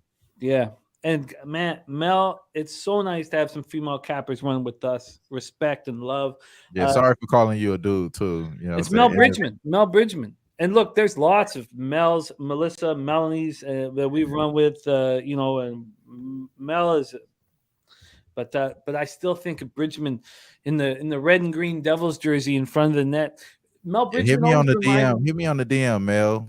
Hit me on the DM, Mel. Yeah, shout out to you. We apologize. Is that to the crib? Is that to the crib? And there's a fucking flag. God damn it. Oh, the over on the XFL game. I was trying to. I was like, what crib? What crib's he talking? Raptors right now. The start of the third quarter up 5-0. Up 5-0. Start the third quarter. Get that game up. Sorry, this shit cracking. Everything goes a little tighter when I only have one of these streams up, but okay, that's what I wanted to hear. Oh, it'd be nice to pick up 90-91 here in about 15 minutes. It's gonna make that hockey over feel real better if we hit this right here. So we are gonna hit this. It's only right that we do so. Shout out to Pascal Siakam, hit another 3, 17 points so far. Shout out to the Fixes In, who was all over that. You know, when you talk about live betting hockey, I always go right to the bar we were in LA in that outdoor every game. Time I think about that too now. I knew that under was live, and I was like, the under's going to cash. And then it was that bouncing puck. So it was crazy. Like the puck had eyes, bounce, 3 times in the net, and I was like, oh no. Oh, bro, man. you felt so bad because you really you had a great cap for that game. Thought I did. Being outside, the difference in between the ice and how everything. And I remember it vividly. No, I do.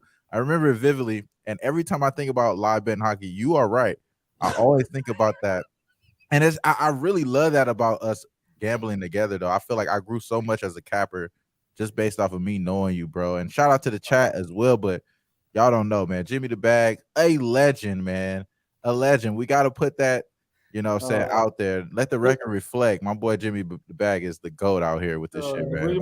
We're all just getting started, and I'm just thankful to run with you guys. But that goal came with 90 seconds left in the game. That was a going to cash. We were all just gonna cheer together, and that one hurt. That one stuck. You get some losses that stick with you. That one stuck with me. CMAC, and now CMAC, jump on with us, baby. We need a little CMAC action. But, I think I am betting John Jones this Saturday. It says, are you betting John Jones on Saturday? Yeah, but it's one of those type of cards that there's so many other better spots that I don't need. Taking John Jones against Game, right? Is he going against Game? Yeah, Cyril Gahn. Yeah, I think it's gonna be. I think it's gonna be a over fight. So the way I cap the UFC, I'm a more of a 10 hat type of capper. You know what I'm saying? I like the narrative. And the narrative is John Jones he needs to be the fuck out of here. He needs to get the fuck out of here. The narrative is actually the flip. The narrative is if John Jones wins the belt, that he will be in a main event against Stipe Miocic in International Fight Week. And he will beat the fuck out of Stipe. He's a terrible matchup for Stipe. But in this game, is he a matchup? It's not that. I don't know if the UFC wants Gahn to keep the belt, because if Gahn does win this fight, International Fight Week is off now. We don't know. This is the reason why I brought up the narrative, though, Billy, bro. It's because they definitely don't want the cokehead to be the fucking guy that he talks too much. He the no, but they don't have anybody to promote. Khabib retired. MMA, bro. They don't want this motherfucker up there either. So they rather have Gahn. They rather have Gahn. That's I'm thinking. I'm just maybe just a little too tin hatty. Maybe the microwave is affecting my brain cells. You know what I'm saying? I think they want John Jones to win. John Jones wins, they get an obvious fight during International Fight Week, biggest week of the UFC year. But you do to win. Jones sells undeniable. Tickets. He's undeniable though. John Jones, as far as he sells tickets. CMAC, I'm mixing it up here. It's my first night back on the sauce for a while, so we got the tech. Hey, you put like 4 bottles out of nowhere. Got the Heine, it's we're back in the game, C-Mac. It's first drink since Super Bowl Sunday, baby. I'm off the red meat, but still on the sauce. Toronto 12-4 in the third quarter. Anything can happen, but we are looking good there. Pascal hit another 3, 22 points. Man, how many threes is he going to hit today? What a call by Fixes In with the over 1.5 threes. What a great call. And honestly, I should have been on that too, because that's the way I was thinking about the cap in the game. It's so annoying when we could talk about it all day, but it is what it is. You know what? I'd like to get that 90-91 off of the third quarter Raptors call that you guys were talking about while I was gone. Again, as Peter Loshak taught us to listen. Listen. Isn't that the most important thing in life? Yes, man. And comprehending. No, fuck listening, because listening takes a skill. You know what I'm saying? But listening is different than hearing. It's definitely the same thing. Yeah, it's comprehending and listening goes hand in hand. They're the same. Yeah. Because hearing, you just hear someone like I can tune people out. I don't give a fuck what they say, but listening is different. You know, it's an active skill. And like with all of us, with our partners, we there's times where we would just hear them. For sure. We hear their bullshit. There's other times when we're actually listening. Talk about it. But with cappers, man, that's the like you run with cappers you respect, you listen. And I was listening to you guys on the third quarter. Now it's not cashed yet, but sure, like I would sure like to be in a situation where mistakes on my unders aren't going to hurt so much. I agree with you, Dan Kelly. I don't like how we have 2 Jalen Williams on the same team. So annoying. It is so annoying, bro. When I'm like capping props, I don't know which one they're talking about. Annoying. There's 2 Sebastian Ahos in the NHL. Rebound by Evan Mobley. Need 2 more, man. Come on, bro. Give me those rebounds. Yeah, but they play for the same team, though. Like the we same only need 2 team. more rebounds. Like, 2 more rebounds and 1 more point. 1 more point, 2 more rebounds. Come on, let's see some defense. That's a foul, right? No. Need Arlington to get on the board here, man. Look, that's when Gary Trent starts whining and looking, like when he starts lollygagging, I pull him out immediately. See, that was all Gary Trent's fault. Look at him looking and still whining, walking and whining. Yeah. Shut the fuck up and play some basketball. Like just like sometimes calls don't go your way. You put your head down, you work. Still whining up down the floor. God damn it. Garland got 7 assists so far. Double looks good. I was thinking to do that as well, but it's just like one of those things. Is I think that's what they're going to try to do now more. They want to focus more on the offense for Donovan Mitchell. God. Don't tell me they scored again, bro. You should have seen the bounce pass Garland gave. Garland gave him this like ridiculous artistic bounce pass, and you just know that Spider's gonna hit a 3 from knock that down. Yeah. Oh yeah. 25 points for so stupid, man. Just 7 assists with Garland. Shout out to Darius, man. He's one of my favorite players for sure. For sure, bro.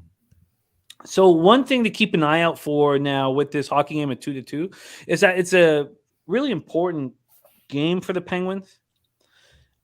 It's an Eastern Conference game as well. So something for you guys to look out for live betting in a divisional game in this time of year. Not quite as important now as it will be in 2 weeks when we're like in the last month of the season and points are so important. When it's 2-2 going into the third period in a divisional game, bet the under every single game. I guarantee you your ROI will be beautiful. Teams need the point, and they'll play for the point, and then try their chances in overtime. And it's almost that season, and I think it's going to play a big role in our live betting on Sunday nights. Right.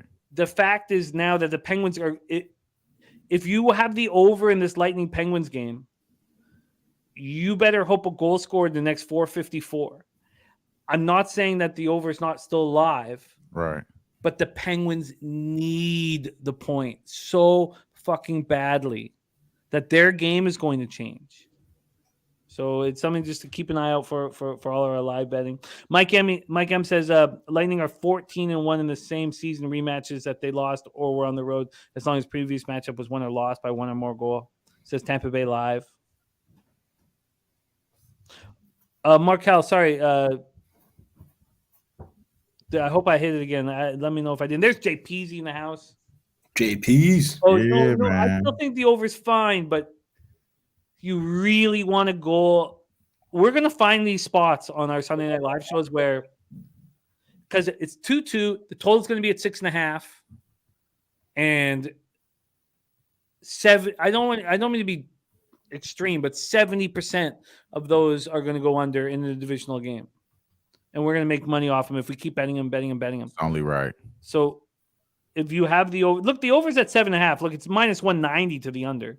So, but if you have the over right now, you really want a goal here in the next 7 minutes. Charger. All right, let's get back over here. Get it, man. Let's get it. Shout out to everybody in the chat, man. Mike M, JPZ, Mel. You know what I'm saying? Mark Quill, Dan Kelly. Man, we really appreciate y'all. Andrew G. You know what it is, bruh. Cashville, Rican, straight out of Tennessee. You a legend as well. Shout out to my guy Jimmy the back. He is a legend, but you are a legend as well, my man. Sean Sullivan, plus 3.5 Wolves. Lightning money line is what he's rocking with. Shout out to you, man. Hope you cash, brother. But Dennis Garcia, some emphasis on what I was just talking about. I love it when a guy, I respect Dennis enormously. I love DG. He a jackass though, and I don't like the way he rides from Mac Jones, but that's my boy though. I love my boy DG. But I love how because he's so passionate about what he feels and thinks.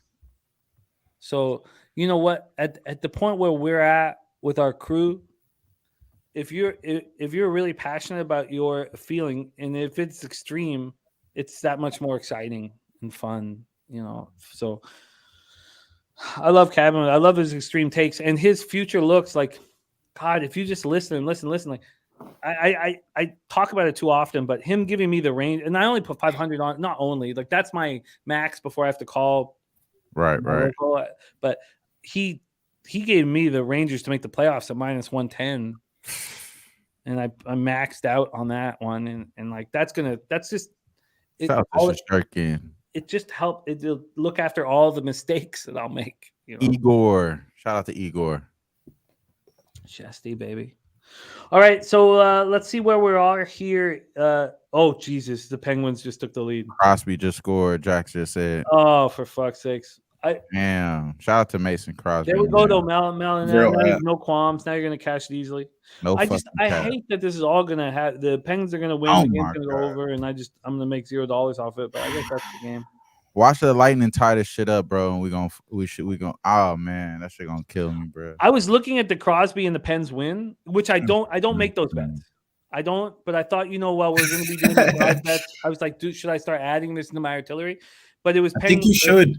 But it was Crosby. I didn't look at the goal. I looked at briefly, but the points, because Crosby's a plugger. I don't want to focus on him being close to the net in a situation like this.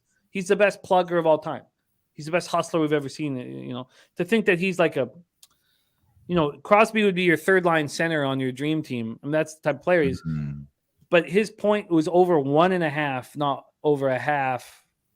To get in, and I don't want to mess with the player prop market, but the fact that this game is all falling into place makes me angry. But those of you guys that roll with our over, sit back and count that money, man, and respect. Good Shout work out to y'all, man. Respect. Hell yeah. That's what this show's always going to be about. All right, let's move over to NBA because I should have fucking hopped on this damn Darren Fox to have 30 points. I kind of knew that was going to be solid. Then our guy, Billy. Sabonis triple double, man. Where we at? We're in the first quarter. 5 Sabonis or Giddy? 5 assists, 9 points. Sabonis or Giddy? Talk about it. Let's talk about it, man. 4-2 Pens. Sabonis or Giddy? 4-2 Penguins. Wow. That would have cashed right there. That was it. Minus 120. I should have fucked. Man, a little bit faster at the damn thumb, man. Okay, so the Raptors are up, 1 point now? Okay, yeah, because it's starting to get a little scary in this game, the Raptors. I didn't mention it, but yeah, you're right. They're up 1 point in the third quarter, and they're now up 2 points in the third quarter? It's starting to get a little close, bro. 2 points, 66-76. Raptors right now live at plus 11, minus 115. The total is sitting around 225. I think that's kind of where we're going to see this be at. Still same game plan. They're shooting threes against this Cleveland team.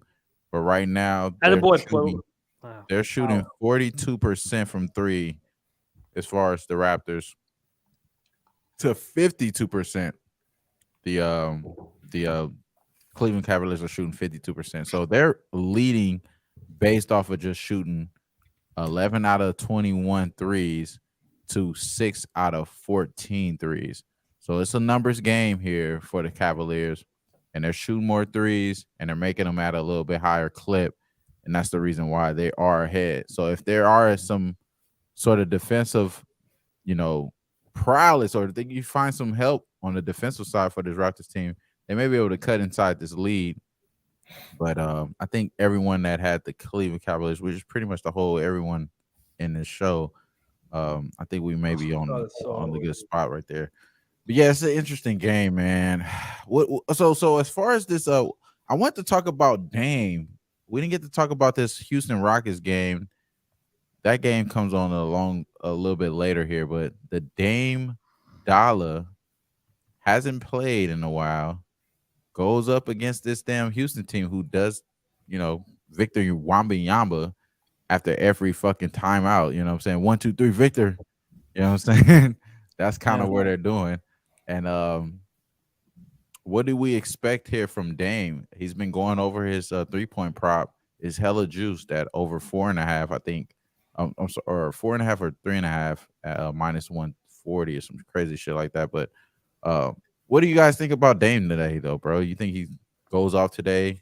I think he goes off, but I mean, the books have it at 36.5. I mean, 36.5. That's crazy as fuck. That's tough, man. Tough to play an over on a point. I did not know that. 36.5. Yo, you right. 4.5 threes. That was a terrible layup. That was a terrible alley hoop, bro. That was. Nah, I like the Lillard spot. I got him in my daily fantasy lineup on FanDuel tonight. That's disgusting. Yeah, they're starting to get disgusting with the studs, man. Yeah. I mean, it's the Rockets. We know what they're trying to do. Like, we know what's up. It's not that hard to figure that shit out. I think the move in the game is to go to Cam, man. Cam the Scam Reddish, man. I got the point prop, the 3-point prop, laddered up. Cam Reddish night. Cam. I do in your spaces was talking about that shit too. I was like, man, yeah. I didn't even get to that like portion of my day yet of looking at the night games, and I definitely popped up once I started looking up at the night games. God, the Pens were over plus 200 down 2-1. 4-2, bro. Pens, that's crazy. Oh man, there's just no stops in this fucking Raptors team. Spiders just going off. Raptors are doing nothing. There's no resistance. I agree. What's that? Quamius? Game 3-point line is oversaturated. I agree, bro. I think Equanimus. Yeah, sorry, my man. It's a little Don Julio. A little too much Don Julio, bro. I done drunk. Oh my god! 3 off of these the backboard bottles in the last month. This is just stupid. Like, were you calling glass? Come on. Oh damn! Thought the bank wasn't open on Sundays. Yeah, that wasn't cool. Oh fuck. Yeah, all my actions in huge trouble. That's crazy. Oh yeah, no. that third quarter spread might go to shit. Yeah, it might go to shit because just based off of Donovan Mitchell, he's going fucking bananas. 35 points, 71, 91. He just fucking went crazy. Yeah, man. Stephen F. Austin is live. What's the score in that one? 19-18, 5 minutes left in the first half.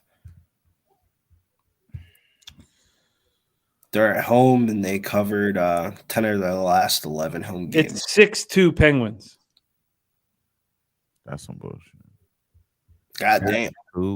That's some bullshit, bro. And honestly, though, like if we would have just been like, well, fuck it, just take it after we missed out on that, we would have cashed already.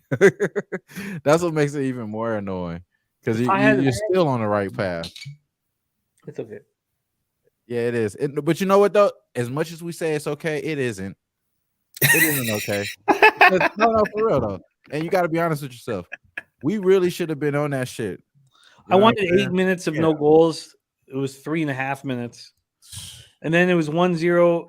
It got that 6.5. I was like, will it go to 5.5? You know, we're all watching the game. I'm gonna turn that fucking game off, by the way. So how do you feel about this? This is my team, bro. The Yotes going against Nashville. They're down 1-2-1 in the first period. The live totals at 7.5. Expect goals in that game as well. I have to be watching it. I can't like. No, I'll just ask. I'll just ask him just off of Jim. No, I feel you. I just like I have to cap it and watch it. Like I just, like my girl asked me too. Like she's on Saturday. She's like, what? You got no action today? I was like, you want me to go upstairs for 3 hours? Like this shit doesn't just appear. Like it takes work to like. You have to see the shit like a So the Lightning Penguins game, from my cap off the top, it's so frustrating that I have 0 live bets. But the key is, can you scorecast effectively? And if you can scorecast effectively, you will win in the long run. And I scorecast that game effectively. I just, it didn't, it just didn't work out in my favor to bet it or whatever. So, but frustrating. Definitely. But the nurse is going to wave the white flag. You think and so? Oh yeah, and I'd like to cash my under here.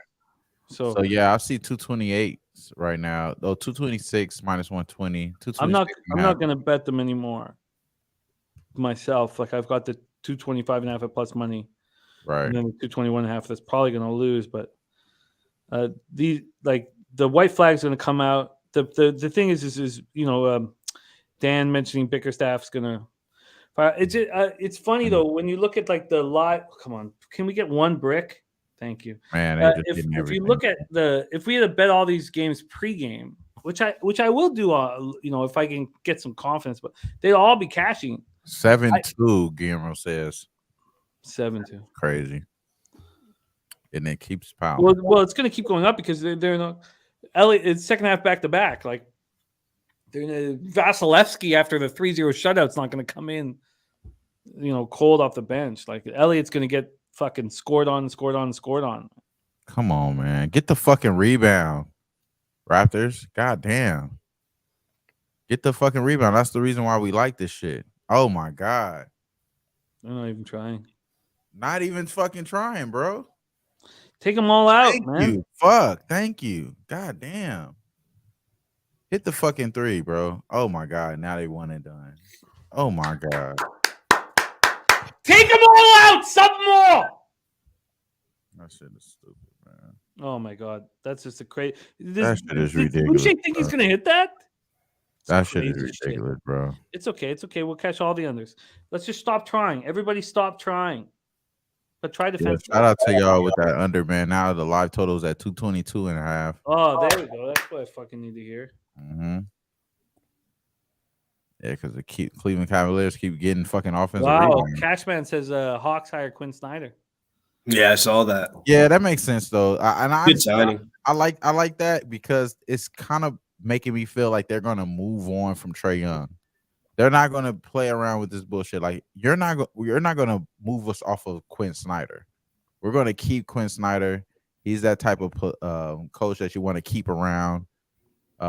It just didn't work out with Utah. I think it just didn't work out with Utah. I think it will work out with this regime with DeJounte Murray and maybe even John Collins. Maybe that's the move. Get rid of fucking Trae Young.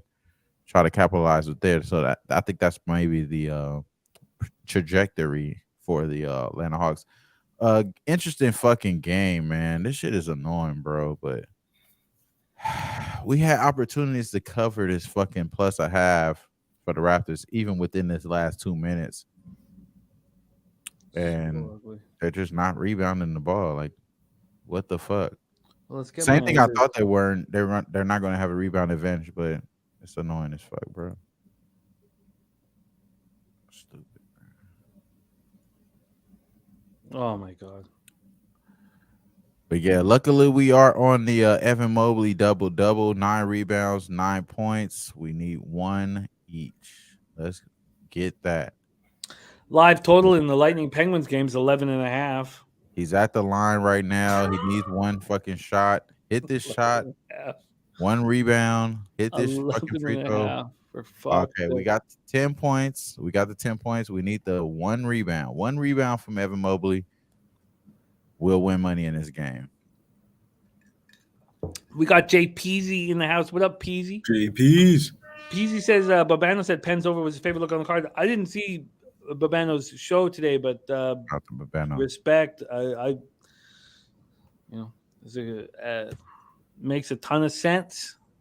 Shout out to But even Ian. from the beginning of the game, it was like, oh my god, there's so many opportunities. I was like, oh fuck, how am I not making money off this shit? I didn't get to talk to my NBA Pub Hub co-host there, but how many of those guys are coming down to Pupapalooza? I know maybe Dutch is probably a little bit closer than any of the other guys. We're not sure. And you Okay. know, those guys that are like key members of the fam, Yeah. I don't want to like, put too much pressure on them. Nah, off top. Everybody knows we want them down there. So those guys, I feel like more comfortable putting pressure on like Nut Flush and Guillermo. Guillermo can't come this year because Esteban's getting married. Oh, shout out to the family over there, yeah. Guillermo, man. Shout out to the fam, bro. Those are like like those guys I like want to put pressure on. But the guys who are on camera, like I just I don't. Yeah, off top. Everybody's got their own. Life is come on, you gonna miss that? Oh my Yeah, God, we miss lost that. by So 4 cheap. points. 4 points in the third quarter, 24-28 third quarter. Mm. Just down the stretch, they didn't Look. really give a fuck. There he is. You say Nut Flush, and he appears. Shout out to Nut Flush, man. Positive thoughts. Positive thoughts. Hey, Mike, how much money you make last night playing poker, man? But no. Look, we all know what it's like with families and shit. And Yeah, man. there's G. There's G. Shout out to Guillermo, man. Love, bro. It's not going to be the same without the Zertucci family. I mean, Yeah, God, man. Emilio hits the St. Peter's Peacocks at 10-1. That was wild when he hit that shit. Like, I mean, like you're not gonna have the same party without the Zertucci's, but Shout out to my boy Nut Flush. He said he loved pressure. That's a wild ass statement, though. Oh no, it's Emilio getting married. Sorry, I That's thought a it was wild Esteban. statement, Nut Flush. shit. You love pressure, bro. Pause, my boy. It's Emilio getting married. Emilio almost made me have to get a tattoo of a peacock on my back, winking. Remember? Because I did not believe that the Peacocks would keep winning. I think it was Nut Flush actually that made me get the.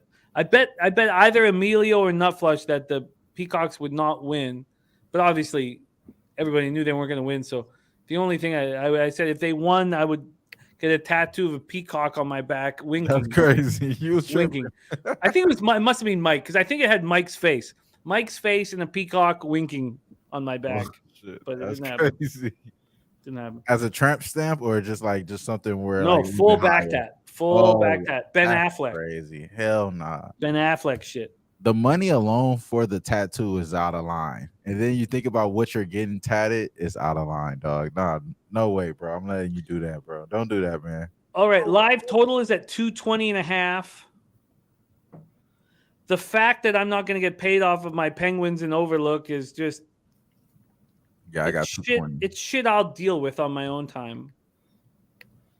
I kind of feel like I wish I would have hopped on the 225.5 right after you said you got it at plus money. And then obviously I don't have anything on this total, so I feel like I should have hopped on that. But now that we lost the third quarter, kind of makes me want to get off this game. I feel like Billy, you know what I'm saying, and maybe even Dutch. Fuck this basketball game. Back with it. You know what I'm saying? He was so funny with that breakdown. Yeah. I'm not going to say it again. I'm going to say it one last time. One last time, I'll never say it again. But I've got to improve with the live betting scenario, and I will when I get more. When we do it every Sunday for the rest of my life. But the breakdowns on the two games, over in the Penguins in the NHL, and Cavs in the under in NBA. Though that's how I wanted to live bet this, but I think you should probably have some pre-game action in so that you're Double, Evan Mobley, cash. Let's go, y'all. Okay. We needed that, man. We needed that plus 135, bro. We needed that. Yeah, Billy's on the XFL over 39.5. Live totals at 44.5. Are you watching it, Bill? Oh, Brizzy's He dipped out, yeah. He dipped out. All right, it's 92-76 Cavs. Let's put this game to sleep. Nick Nurse is cheering. When you got Precious Achua out there, perfect for an under. He just missed the shot. That's funny as hell. You know what he's going to do? He's going to Oh my look. The totals at 216.5. Oh my god. Let's at least That's have a winning crazy. fucking night. That is God crazy. damn. I got 216 now. Minus one. Precious fights hard. Like he battles. I love him. Yes. But don't ask him to. Don't use him in he NBA missed the Jam. layup. God damn. He got fouled though. He got fouled. By the way, those of you that been following my NBA Jam exploits, I have my team now, and I can beat everyone. And I will maybe, when it's all said and done, give me another year or two, the best NBA Jam tournament edition player in the world. But I have my team. I'm the Orlando Magic. Wow. Yeah, I'm a Penny and Nick Anderson and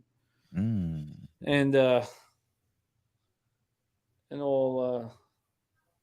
Penny, Nick Henderson, and what's the other kid name that is not the kid, man? He's an NBA champion on the Chicago NBA Bulls. champion. Yeah, the freaking Horace Grant.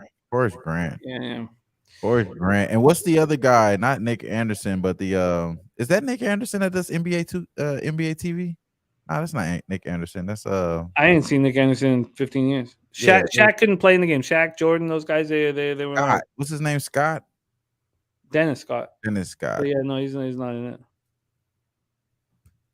Yeah. But I found it. I played the very skilled NBA Jam player last night. Took him to school. Took him to the woodshed. Shout out to the Fixes in. He said, thanks for the look, man. Yeah, bro. Mobley plus 135, bro. Definitely felt good. I made that official, bro. I'm glad I made that official. Didn't tweet it out, though. Sorry, y'all. If y'all was watching the show, y'all heard it on the Spaces earlier this morning, and then y'all got it official here on the show. So we did lock it in official on the show here. I want my unders. I want a winning night. It should be a huge night, but I need Russell Westbrook, honestly. I ain't gonna lie. Like that's kind of where my night is depending on Russell Westbrook assist wise. If he gets 8 assists, we up. And if he gets to 10 assists, we're really up.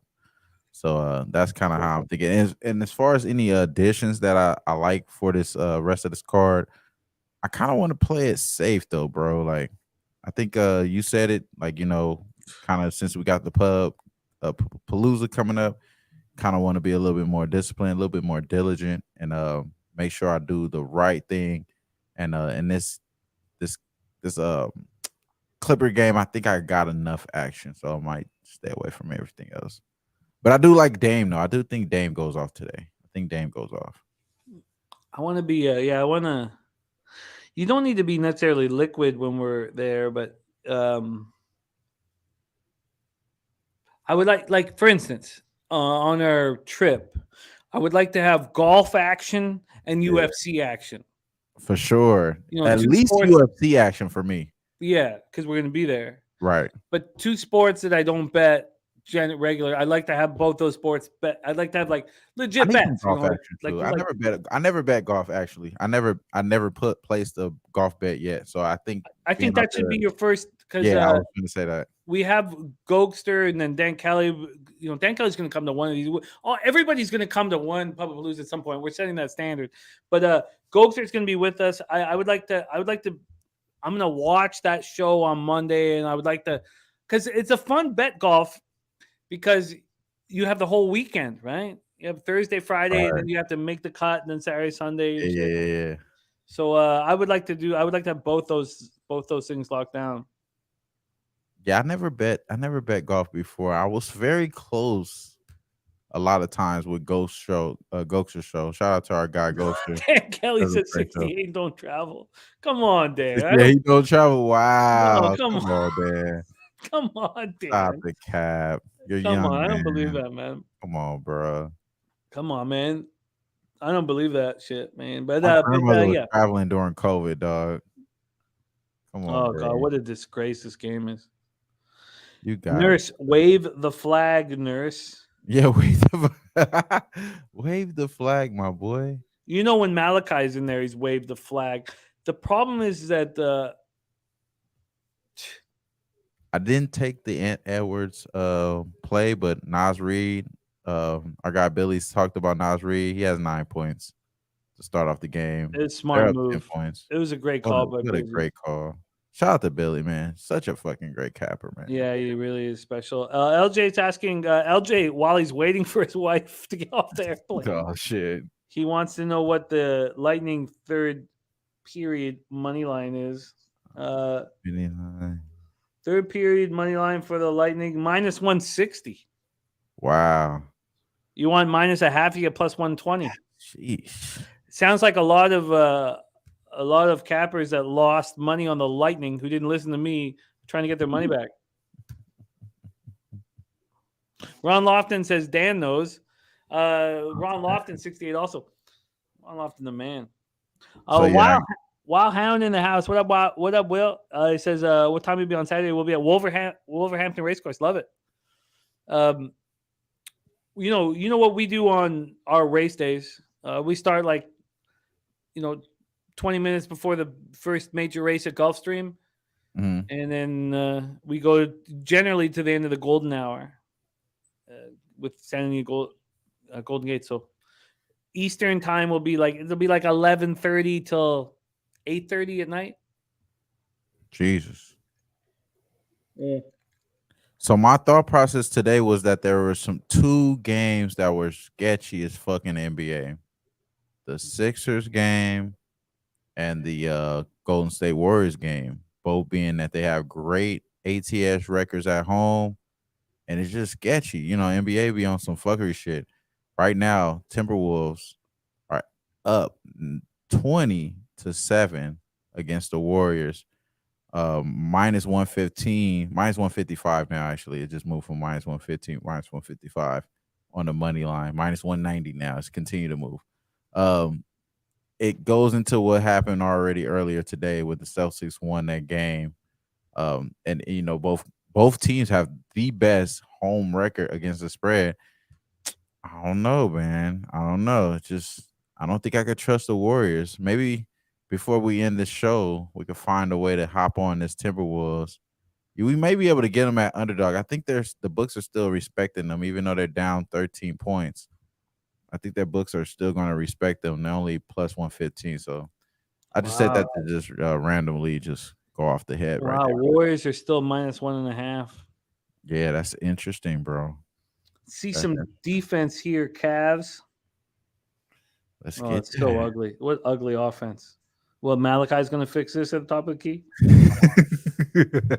Rick. Oh, he hit it. Okay. All right. Total 220 and a half right now. Juice to the under minus 130.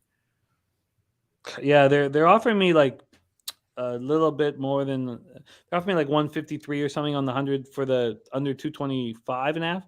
Hold. Oh, Yeah, you're gonna cash that shit, bro.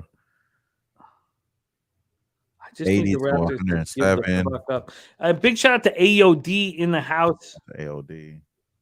AOD. Oh, look who's here. Mickey the Hello. Coming in from Las Vegas, Nevada. Is that you, Win? House. You got that? Sound Yeah, effects. that's me. I love it. That's nice, My man. boy. What's up, C-Mac, what's up? what it is, man. Nothing. What's going on? Well, the capping has been very good. The betting has not been so good. And I now need it's stupid. It's stupid that I'm in this situation, but I now need these unders to cash to have a winning night. Wow, now I just go on an offensive frenzy. bullshit. The Cavs, like, let it go, Cavs. Call This it the was fucking day. very easy. So is that an N1? That's fucking crazy, bro. No, it's not. It's not N1 for Pascal. He's walking the wrong direction. Nah. The No, it is N1. They did call it N1. Oh, they did call it D-Wade. N1, yeah. D-Wade fuck. called the foul. I should have locked in pregame. But I've had a bad few days, and I was a little worried about my bankroll, so I just put 400 aside to live bet and not pregame bet. And that was clearly a mistake. I wanted the Cavs in the under, and I wanted the Lightning the Penguins in the over. Penguins in the over and Cavs in the under, and broke it all down.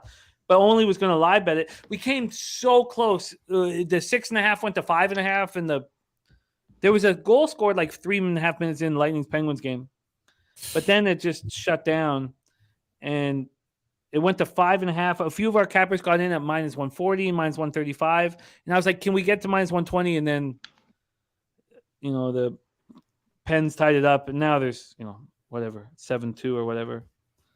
So I never even made a bet on the hockey game. In the basketball game, I've got 2 unders that are in danger. I got 225.5 at plus money and 221.5 at -115. That's my situation. Wham Bam already cashed his Mobley double. Yeah, we lost that third quarter with the Cavs, though. Yeah, so I'm down. So that's why I need to cash both of them. I'm down 100. I took the Raptors third quarter. Oh yeah, exactly. It was Raptors. Not my apologies. In that game, third quarter, we missed that. But yeah, man, and that's the reason why I'm like really keying in on Westbrook. If he gets 10 assists, that's plus 160. If he gets 8, we're up. We're up for the day. If he gets 8 assists plus 100, we're up for the day. So we definitely need Russ to continue to get in the paint, pass it out to the shooters, and them to knock the shots down. Seems like the number is going to only increase here for the Timberwolves. We may not get them as an underdog for the rest of the game. I don't think. Warriors have gone from -1.5 to plus 1.5, though. But you were right. C-Mac, what action do you have left over? I don't. I had the over here in this hockey game. I have the under in the Rutgers game, under 133. I was looking at taking the Rockets, but I haven't took them. All right, I'm gonna be right back. I'm just gonna put some ice in my drink for the last hurrah here of our Sunday Night Live. I'll be right back, C-Mac. Yeah, let's get it, bro. Our guy Razor. Yeah, I don't think I could take him. The T-Wolves plus 2.5. Shout out to our guy Razor, man. I like that look. Obviously, they're up by 9 points, bro. Man, everyone that had the Cavs -7, you're feeling pretty good. 5 minutes left. Live number right now is -124.5. Congratulations. What'd you take, Wham? Do you have anything in these games? The Thunder or anything? Yeah, on Evan Mobley double is what I did have. He cashed that in that Cavs game. We did take the Toronto third quarter, like Jimmy mentioned. Plus I have that one loss. And as far as my rest of the action that I have is Russell Westbrook. I got the ladder for Russell Westbrook on the assists. I took it last game for him to have 10 plus assists. He cashed it solid. I had the triple-double as well. He did have the double-double. Didn't get the triple-double. One thing I'm thinking, I should hop on this double-double too with him. I'm on Josh Giddey. I just thought about that. I'm on Josh Giddey. On Giddey? Nice. I'm on Josh Giddey triple-double and double-double. Let's look into see how that is doing right now. That wouldn't make sense, right? So they're down 10 points. OKC is. Josh Giddey right now, he has 4 rebounds, 3 assists, 6 points. Now, it is early. It's the second quarter. First half is already ended. It is early. He's not on pace with either the first the assists or the rebounds. But the fact that he has 4 and 3 kind of gives you, at least it gives me a little like, I feel a little bit good about the triple double because he could either erupt on the rebounds or erupt on the assists and maybe focus in on either one of those and give us the double double, and we'll at least plus on that prop, and we lose the triple double. It's all right. So that's kind of like, at least it ain't a loss. That's kind of how I'm hoping that it ends up like that. But other than that, that's kind of what it is. It's a smaller bet with the Josh Giddey there because I didn't make that as official, but the official play for sure is Russell Westbrook. For him to get 8 assists right now, again, if he hits that 8 assists, we're going to be up for the day. Shout out to Evan Mobley kind of putting us in that position. So, and also the what the fuck else did I hit earlier today? I forgot what it was. Oh yeah, the DeJounte Murray over 1.5 threes. Gotta watch out for DeJounte Murray to hit the over 1.5 threes. That has hit now 9 out of the last 10 games. So it was at 1.5. He had 4 today. So if you laddered that up, you made money. But 1.5 was at -120. So it's still very favorable. Shout out to that. Coach being fired, bro. Something about the coach being fired is a good fucking angle. Just got to bet it every time. Every You just time. got to bet every time. There may be a couple times that you'll lose, but if you bet it every single opportunity you get, you're guaranteed a positive ROI. And I was sitting there on Friday night going, "What the fuck am I complicating things?" And why complicate things? Right. Just bet that every single time in every sport. And you're guaranteed a positive ROI. Dutch was on it, and it made sense. And Sammy Comer said it in the chat. Sammy said, no, it was Lee Davis. Sorry, Lee Davis said in the chat, he's like, yes, your angle on the new coach, when Dutch was talking about it, was like, your angle on the new coach, that makes sense. Simple shit. Shout out to Quinn Snyder as well, Sky Dragon. Oh, Mikey D next Saturday, baby. You'll be rolling with C-Mac and I for a big day at the races. Every day in the black is a good day, right? We're supposed to say that shit.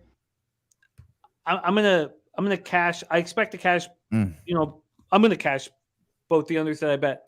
I lose on that third quarter and not have made a bet on the hockey game. But the capping was so fucking sound in these 2 hockey games. I should easily be up $500. It's okay that I'm not. It's okay that I'm not. But I think that as we start doing these Sunday 2 games and whatever, that I should probably be invested pre-game. The only reason why I'm not up $500 right now is because I had a bad week and I'm concerned about my bankroll coming in.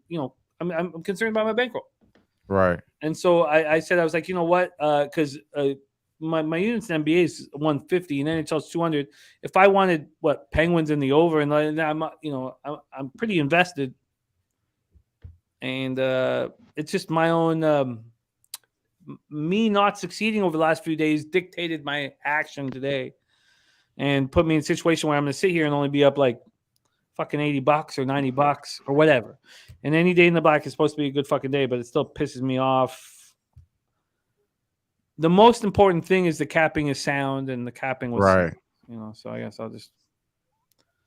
But irritating. The hockey game was nailed. All I had was people telling me lightning. I was like, Sammy saw it. Sammy Comer saw it. He agreed with me. It was like, anytime you see a hockey team win when being outshot 2.5-1. We saw it when the Jets beat the Rangers a week and a half ago. We saw it when the Lightning beat the Red Wings last night. Anytime you see that and they play again 24 hours later, they are not going to get the bounces. Now, it's not a black and white thing. It's not going to work 100% of the time. Right. Yeah, but it's just the percentage. Good practice. And makes me want to smash the computer right now, and I'm not going to, because I'm very thankful for the opportunity to be here on Sunday Night Live with C-Mac. It's a nice computer, bro. It's not. And it didn't do anything wrong. The battery's fucked. I gotta get a new battery in this bitch. Oh yeah, they did do something wrong with it. Smash that bitch. No, but it does have a Biggie on it, and when I'm sitting in like I'm sitting working, it's only like younger kids. Younger kids stare at the picture and they don't They don't even know who Biggie is. they Yeah. don't know exactly what to do with it. You know? But they know I got the king on my computer. They're not sure what king he is or what he is. They don't get it. But if they ask questions, they'll know. Shout out to Biggie, man. One of I'm the Biggie over Pac for me, but it's not a Of course competition. you are. You're on the East Coast, bro. We don't expect. I'm West you're a Coast. West Coast. I'm Born and sorry. raised I'm West sorry. Coast. You Born and raised California. West. I'm Born and sorry. raised I'm West sorry. Coast. I'm I just sorry, Jimmy. understand Sorry. lyrics. But you're giving East Coast vibes. You're not like a sugar free, like West Coast guys is like Dutch. Dutch is like a sugar free type guy. You're not a sugar free guy. No, I'm not. You know what I mean? And there's nothing wrong with that. It's nothing wrong with that. I'm some cold.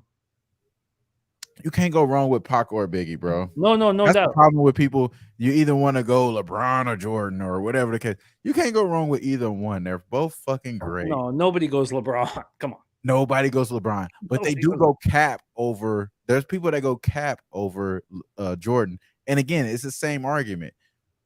You can't go wrong with either one. It's in their era, they were holding it the fuck down. LeBron was just, he's the GM, the GM, as they would say.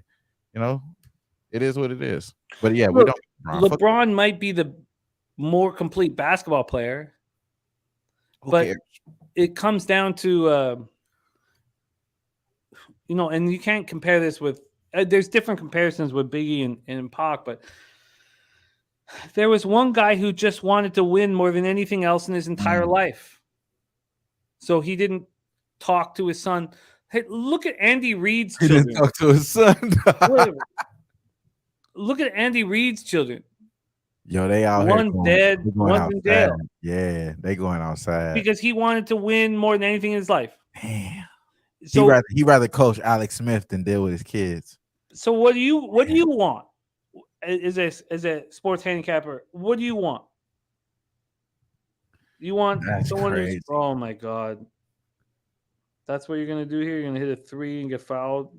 Yeah, you know what? 114 was what we saying. 118.92.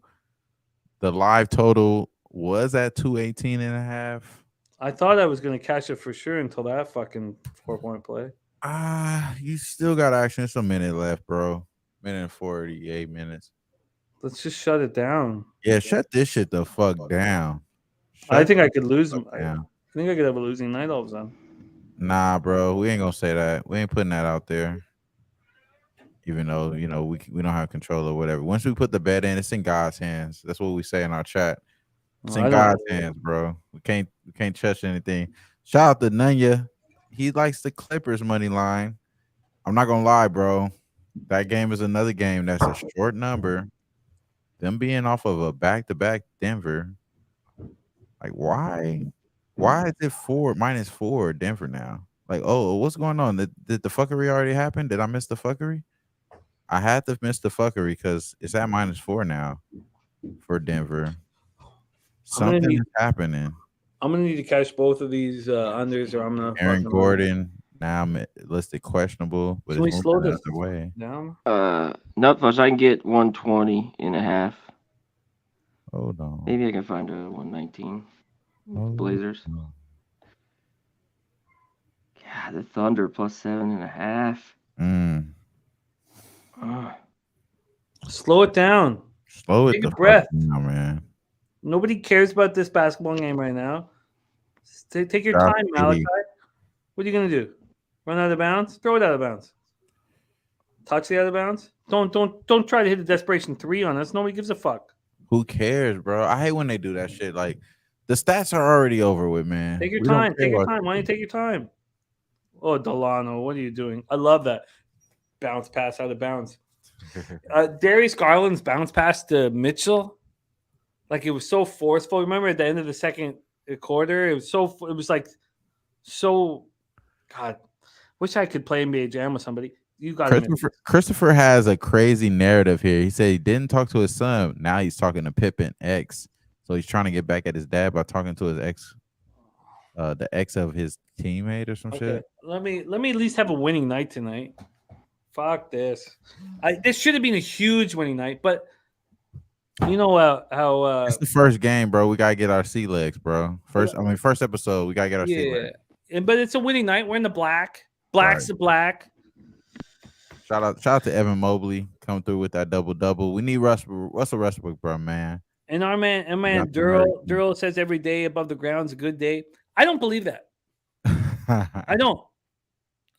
Life's fucked up, and there's bad days that happen, and not even, whatever. We're happy to be alive, whatever. I don't. I think it's too simple of a statement or whatever. But I love Durrell. I love his positivity, and if he wants to say that, and I'll respect that. But life is fucked. You know what I say, Jimmy? I say it could be better, but it couldn't be no worse, bro. You know what I'm saying? It could be better, bro, but it couldn't be no worse. You know what I'm saying? Because honestly, actually, I take that back. It's the opposite. I'm sorry. It couldn't be better. It couldn't be better. I fucked that up. I'm drinking way too much right now. I'll tell you what. No, I'll bring out a shot with you right now. I'll tell you what. I'll tell you what. I'm with Razor here. No OT in this Rutgers game. Come on. Oh, okay. I thought you were talking about our life talks. No OT. Yeah, we're talking about life shit right now, but I appreciate you, T-Mac, for reeling us back in. Shout out to T-Mac. I'll tell you what. For me, we made we're in the black tonight, but we should have been healthy in the black. Whatever. That doesn't have to go with what we're talking about. We're talking about the whole every day above the ground is a good day. Right. Yeah, I love that. I forgot what I always wanted the definition. Healthy in the black. Oh shit. All right, Norman, that's a definition of healthy in the black, or a definition healthy in the black. Yeah, just healthy in the black. I guess realistically, it's an ROI I guess it doesn't make sense day to day. No, I love it. But you're having a good day, like not just up a few hundred. In the black tonight, but the whole I don't necessarily believe in that things are just gonna work out, because they're not. Life is fucked up, Right. And things aren't just gonna work out.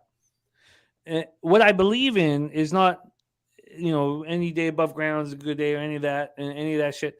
What I believe in is that what makes you happy, and the people that make you happy, you need to keep as close to you as possible, because life is fucking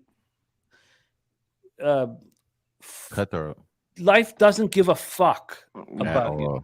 And if everything goes wrong in your life and you open up the door tomorrow, nothing's changed. Life didn't give a fuck about what happened to you. Everything's going on normal. The most horrible thing can happen to you, and life doesn't give a fuck. So it kind of almost gives the circle back to Pubapalooza and things of that nature, because what you need to do is to keep the people that bring you happiness and bring you hope as close to you as possible, because you're not always going to have happiness, and you're not always going to have hope.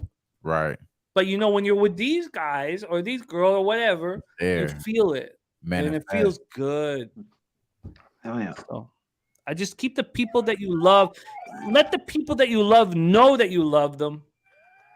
Let them know and keep them close and care about them, and then move forward and let's make some fucking money. Nasty Nate says, "Give me something to bet. I hate Sundays." Nate, you're late. Why you didn't have the Celtics, bro? What's going on, Nate? Peasy says, "How do you not take the shot on the Clippers plus 155?" Well, I'll tell you what. For me right now, let me just see. It's not going to be good, but I will refresh my account. Oh, it's already done it itself. Stupid. I'm up $91.96 tonight.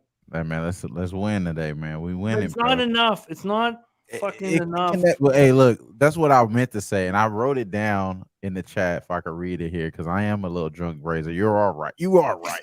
I've been here for 2 hours and 49 minutes. No kids and none of that. I've been drinking this damn Don Julio.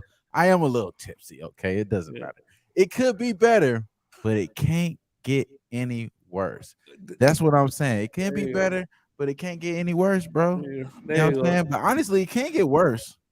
It can always be worse, but it can't get no better. You know what I'm saying? You can either go both ways with it, but at the same time, I feel like for the most part in this gambling situation here, bro, we are in a spot like we know Razor, we know Nasty Nate, I know Jimmy the Bag, I know Connor Mack.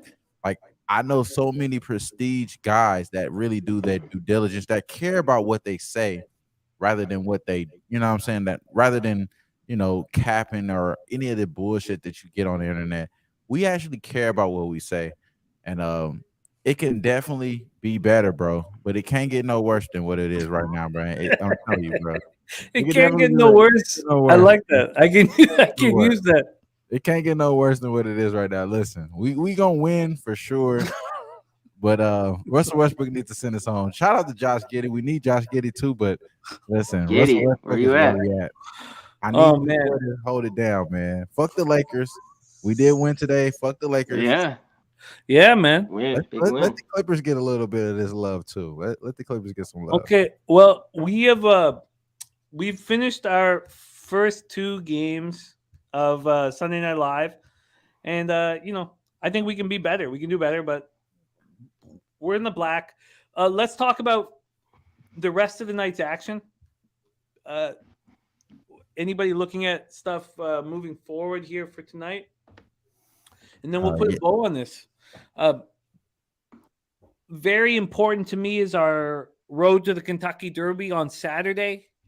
And then we'll have Sunday Night Live after that. Also, Sunday Night Live will not always have the same time. It'll always be dictating on what games we want to bet and when we want to bet them or whatever. So the time will change, whatever. So let's take a look at our options for the rest of the night. Razor Sharp Picks says need a Penn State. I only capped these 2 games, and I capped them fucking beautifully. The fact that I'm up $91.96 is bullshit.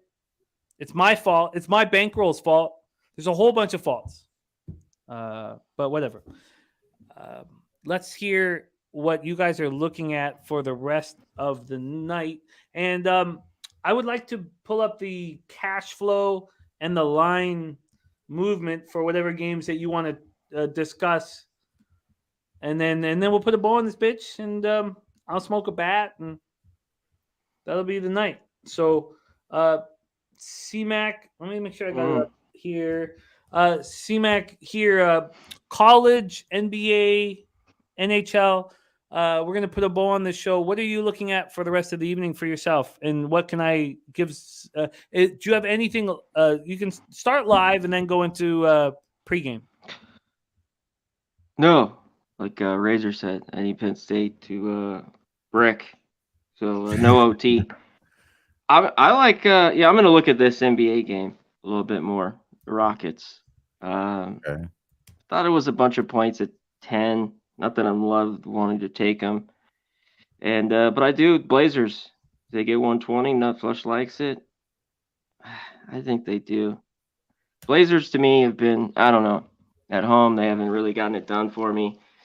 They were hot at one point early on in the year. Kind of got cold right before the break. So I'm going to keep looking. And I haven't really looked at the Clipper game too much. And that's it. We got no more college games. So that's it for me tonight.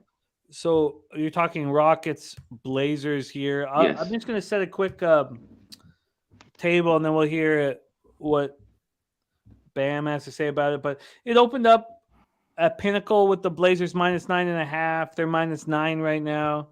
The total opened up at 232.5. It's dropped 2 points, 230.5. And then cash-wise here, we have 40,201 tickets in. And the sharp action's on the Rockets. 30% of the tickets, 59% of the cash. Markets moved a half point in their direction. And then the sharp action's on the under. 44% of the tickets and 70% of the cash is on it. And it's dropped 2 points. So the market is saying, the market is in this game is trusting the bigger bets. And the bigger bets are on the the Rockets and the under. In the Clippers game, it's almost double the amount of tickets in on that game. And this is the only game on the board that Sports Insights gave full line value to the Clippers, but the syndicates and the sharps or whatever are not believing in it. 49% of the tickets, 77% of the cash on the Nuggets. 49 and 77. We have the line opened up with Denver -3.5. It moved to -4 at 7:55 tonight. And that's where the big bets are. The big bets are on the Nuggets. So market is respecting those bets. And then you have 72% of tickets on the over, but just 55% of the cash. So the bigger bets are coming in on the under. And Yeah, is that total move too much? it's moved 8 points. Come on now. Crazy. Are the models that wrong? That's crazy. I mean, I just want to start prepping for tomorrow and at least be in the black today kind of thing. But that's crazy shit. I mean, we just watched it tonight with the fucking Raptors Cavs game. The market moved 4 points over, and I was like, 4 points? You really think these advanced models are that far off? Mm-hmm. That made me want to bet the under. Just, this is 8 points, C-Mac? Yeah. I don't know, man. Are you going to move on it? I'm going to look at it. Or good work with the under. It slipped there. Cavs unders for me have just been like crazy money. Yeah. For me, I didn't take it today, but it's been crazy. Well, Wham Bam, Clippers, Nuggets. Anything interest you there?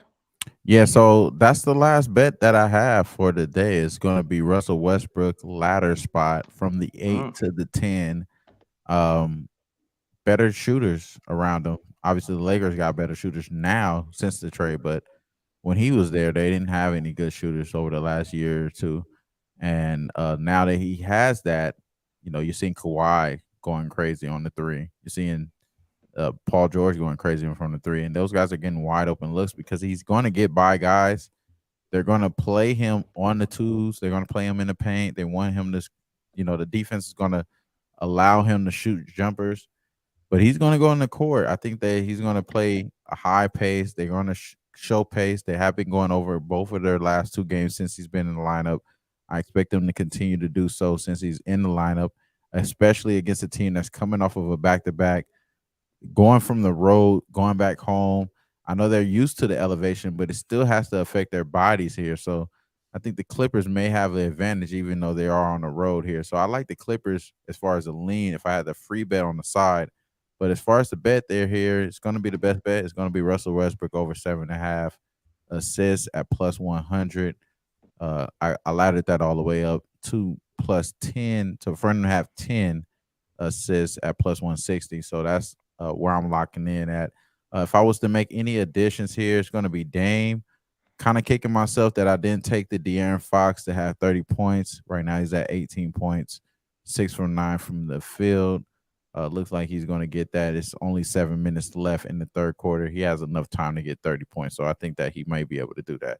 But yeah, that's neither here nor there. But yeah, we were on Russell Westbrook. I think the Clippers probably win convincingly here. Denver. I don't expect both of these teams to play crazy defense though. So I'd rather not bet the side. I'd rather take the over and take Russell Westbrook in this game. So don't hold me to the side here. I like the Clippers, but I'd rather take the over and Russell Westbrook assists. Even that high, the total in the game? I think that the Nuggets are an over machine. I mean, the last time we seen the Clippers play, they had the second highest score in league history, 175 points. I think they're going to continue to play high and fast. And Plumlee, he's used to playing fast pace with LaMelo. Russell Westbrook, that type of player as well. So I think the pace is going to be there for the Clippers here. Something that's been undervalued here. So, and Denver, they don't play defense, bro. Like we all know, they don't play defense, and they lost their best defender. Eric Gordon is not playing in this game. So I like the over in that game if I had a free bet, but I am locked in on Russ to get the assist though. Yeah, but it's on the road because if this was at home, it probably would have moved 8 points. Obviously, the Clippers are playing more to the under at home, but even at home, they've been going over from early on when they were money unders. You couldn't even make it almost low enough early on in the year with the Clippers. What about real quick, Westbrook? Does this guy shoot enough even with these guys to get over 14.5 or 13.5? I guess you get it's like minus 140. I'm not gonna bet it. I just know you went on his assists. Yeah, And so he he's scored. averaged 23.2 against this team in his career. And as far as the last few games, obviously he's played with LeBron and AD. He hasn't had 14 points since January 22nd, 2020, when he was with the Rockets against this team. So he had 16 points then. Even prior to that, he didn't go over 14 points since. It's pretty nasty actually. My apologies. No, I'm looking at his rebounds and saying assists points. He's actually been over that number a lot. Actually, take that back, bro. Yeah, he's been over that number. Fucking 6 of the last 7 games. 6 of the last 7 games, or no, my apologies. 6 consecutive games, he's went over that number. So it's a wobbler for me as far as the points though. I'm not thinking too much about his points here because they have so many scores, so many guys that's trying to get points. And I think his main objective here in this team, or at least the narrative, is that he's going to be the point guard that they've been missing over the last few years to put him over the hump. So the assist is where I'm going to take advantage of. And I think he's going to get the assist. But I ain't mad at you, bro, because who's going to guard him? That's another thing that I feel like here. Who's going to guard him? Jamal Murray, I believe they already announced him out, right? Did they announce him out for this game? I thought so. I'll pull it up Let me right double now. check. Oh, he's probable. Oh, he is? Yeah, they got him probable. Well, they've been bullshitting with team rankings because they had Giannis probable earlier today too. So let me double check. You got to be on top of it. Yeah, let's cross-reference this. Let's cross-reference this. Paul George remains on minutes restriction. What are your thoughts, Wham, on Aaron Gordon now probable? Clippers futures. They're sitting at 5-1 in the West, 9 or 10-1 overall. Yeah, I'm blinded by a healthy Kawhi. I'm blinded by it. I feel like I don't have a fair. It's kept me off of making any kind of bet right now because I feel like I don't have a fair. I'm not looking at it properly because I know what healthy Kawhi can do. We all do, and he's healthy right now. Right. Certainly, looking at the board, I think they have the most value on the board. You could say that the Warriors at plus 850 have more value to win the West. This is the West, not overall championship. Right. It's the West. You could say that the Warriors have more value plus 850, and I don't think I would argue that. I think I would, if you stated your case properly, I would say, yeah, I hear you. Respect you. But to me, I think the Clippers at 5-1 do. Am I being blinded by Kawhi's championship up here? I like the addition with Westbrook. I'll start there. And I think the Westbrook addition complements Ty Lue's coaching strategy. He's one of those coaches that slaps other opponent coaches upside the head as far as like throwing them off guard, keeping them on their heels, having things that are unexpected inside the game plan for the day. So I think that kind of correlates with the over because you're not expecting Kawhi, who's normally a half-court type guy, to play up-tempo, shoot a lot of threes. That's what he's been doing over the last 2 games that Russ been playing. So I think that's probably going to be a little bit more in a microscope through the weeks come. So I think that kind of correlates with them being undervalued with that market there. So I'm not gonna lie though, the West, who has the best defense in the West is gonna win the West. And I mean, it's so easy to say that, but if I'm really looking at the top tier teams, the first team that I think that has the best defense would be this Clippers team. It would be this Clippers team. It's not going to be the Warriors with their struggles and their probably locker room struggles. It's not going to be Denver because they got to play Jokic, MPJ, and they have to play they have to play a lot of bad defenders and Jamal Murray. They have to play a lot of bad defenders in their starting lineup. So I'm not going to say that they're good on the defensive side. It gotta be the Clippers, bro. But the only problem is that they only good for toenail clipping. You know what I'm saying? They're only good for toenail clipping. Like, what have we seen the Clippers win? Period. But this is probably the best team that we've seen them have. We could go back to the Lob City days, but it's the best team they've had in the history of their franchise. Yeah, this is probably the best team that they ever had in the franchise, like you said. Let me ask you this, and then I'd like to hear your take on this, C-Mac. But on the Clippers, C-Mac, I really want you to, because I'm very interested in future bets with them. I only have one future bet right now in all of NBA, and that's just the Raptors to make the playoffs at plus 260. And I would like, I stopped myself from betting the Wizards because I was like, could the Wizards lose to the Knicks, and then they lost to the Knicks, and then lose again? Now I'm more interested in getting a nice line on the Wizards if I want them. I'm not sure if I want them, but the Clippers to win the West and to win it all. Do you think that I need to wait until the playoffs start because of the injury possibilities with Paul George and Kawhi Leonard? Yeah, I would. You agree, Wham, that you can't bet the Clippers now with your hard-earned fucking money because there's still 20 games to get through? They are going to keep them in bubble wrap, but I kind of would agree with C-Mac. I think I would wait just because you may see a surge from the Lakers. You may see a regression from other teams that's in that high caliber. So the Clippers may stay exactly where they're at. If the worst case scenario, they stay exactly where they're at. Yeah, they're not going to be higher. Yeah, because the only thing that will happen will be Durant come back, Suns go on a run, and exactly. Yeah. Okay, that's perfect. That helps me. C-Mac, touch on your thoughts on Clippers futures, Western Conference futures, and who you like, in all NBA futures, and then we'll put a bow on this. And you got a big golf show in the morning on Monday.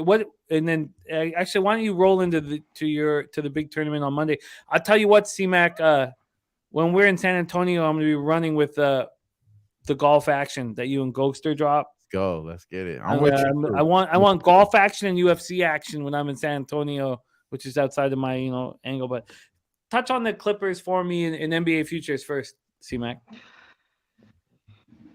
I think you wait on that Clippers. Like, I don't, because is the value really that good here? At 5-1. And what Wham said real quick, 5-1 for the West. For the West, yeah. The West. Yeah, the West. I guess it's not that crazy. I just think, what happens here?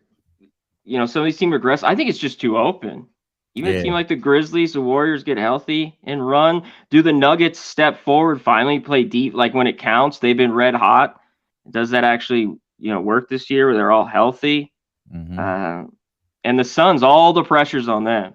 I think, and which they could get it done. We don't know with Durant in there, but they could choke. So I wouldn't want nothing to do with them. Yeah, as a favorite, but also like to bet a team like the Suns with Durant's skinny legs, you need to be in the playoffs because we've seen those skinny legs not make it through those. Look, simply put, he's the most talented. Well, arguably the most talented player in the NBA, and obviously arguably the most capable offensive player in the NBA.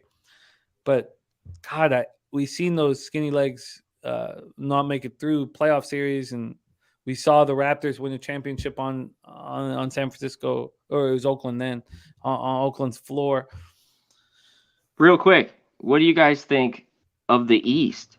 And do you think the Celtics are just shooing for that and to win it all real quick?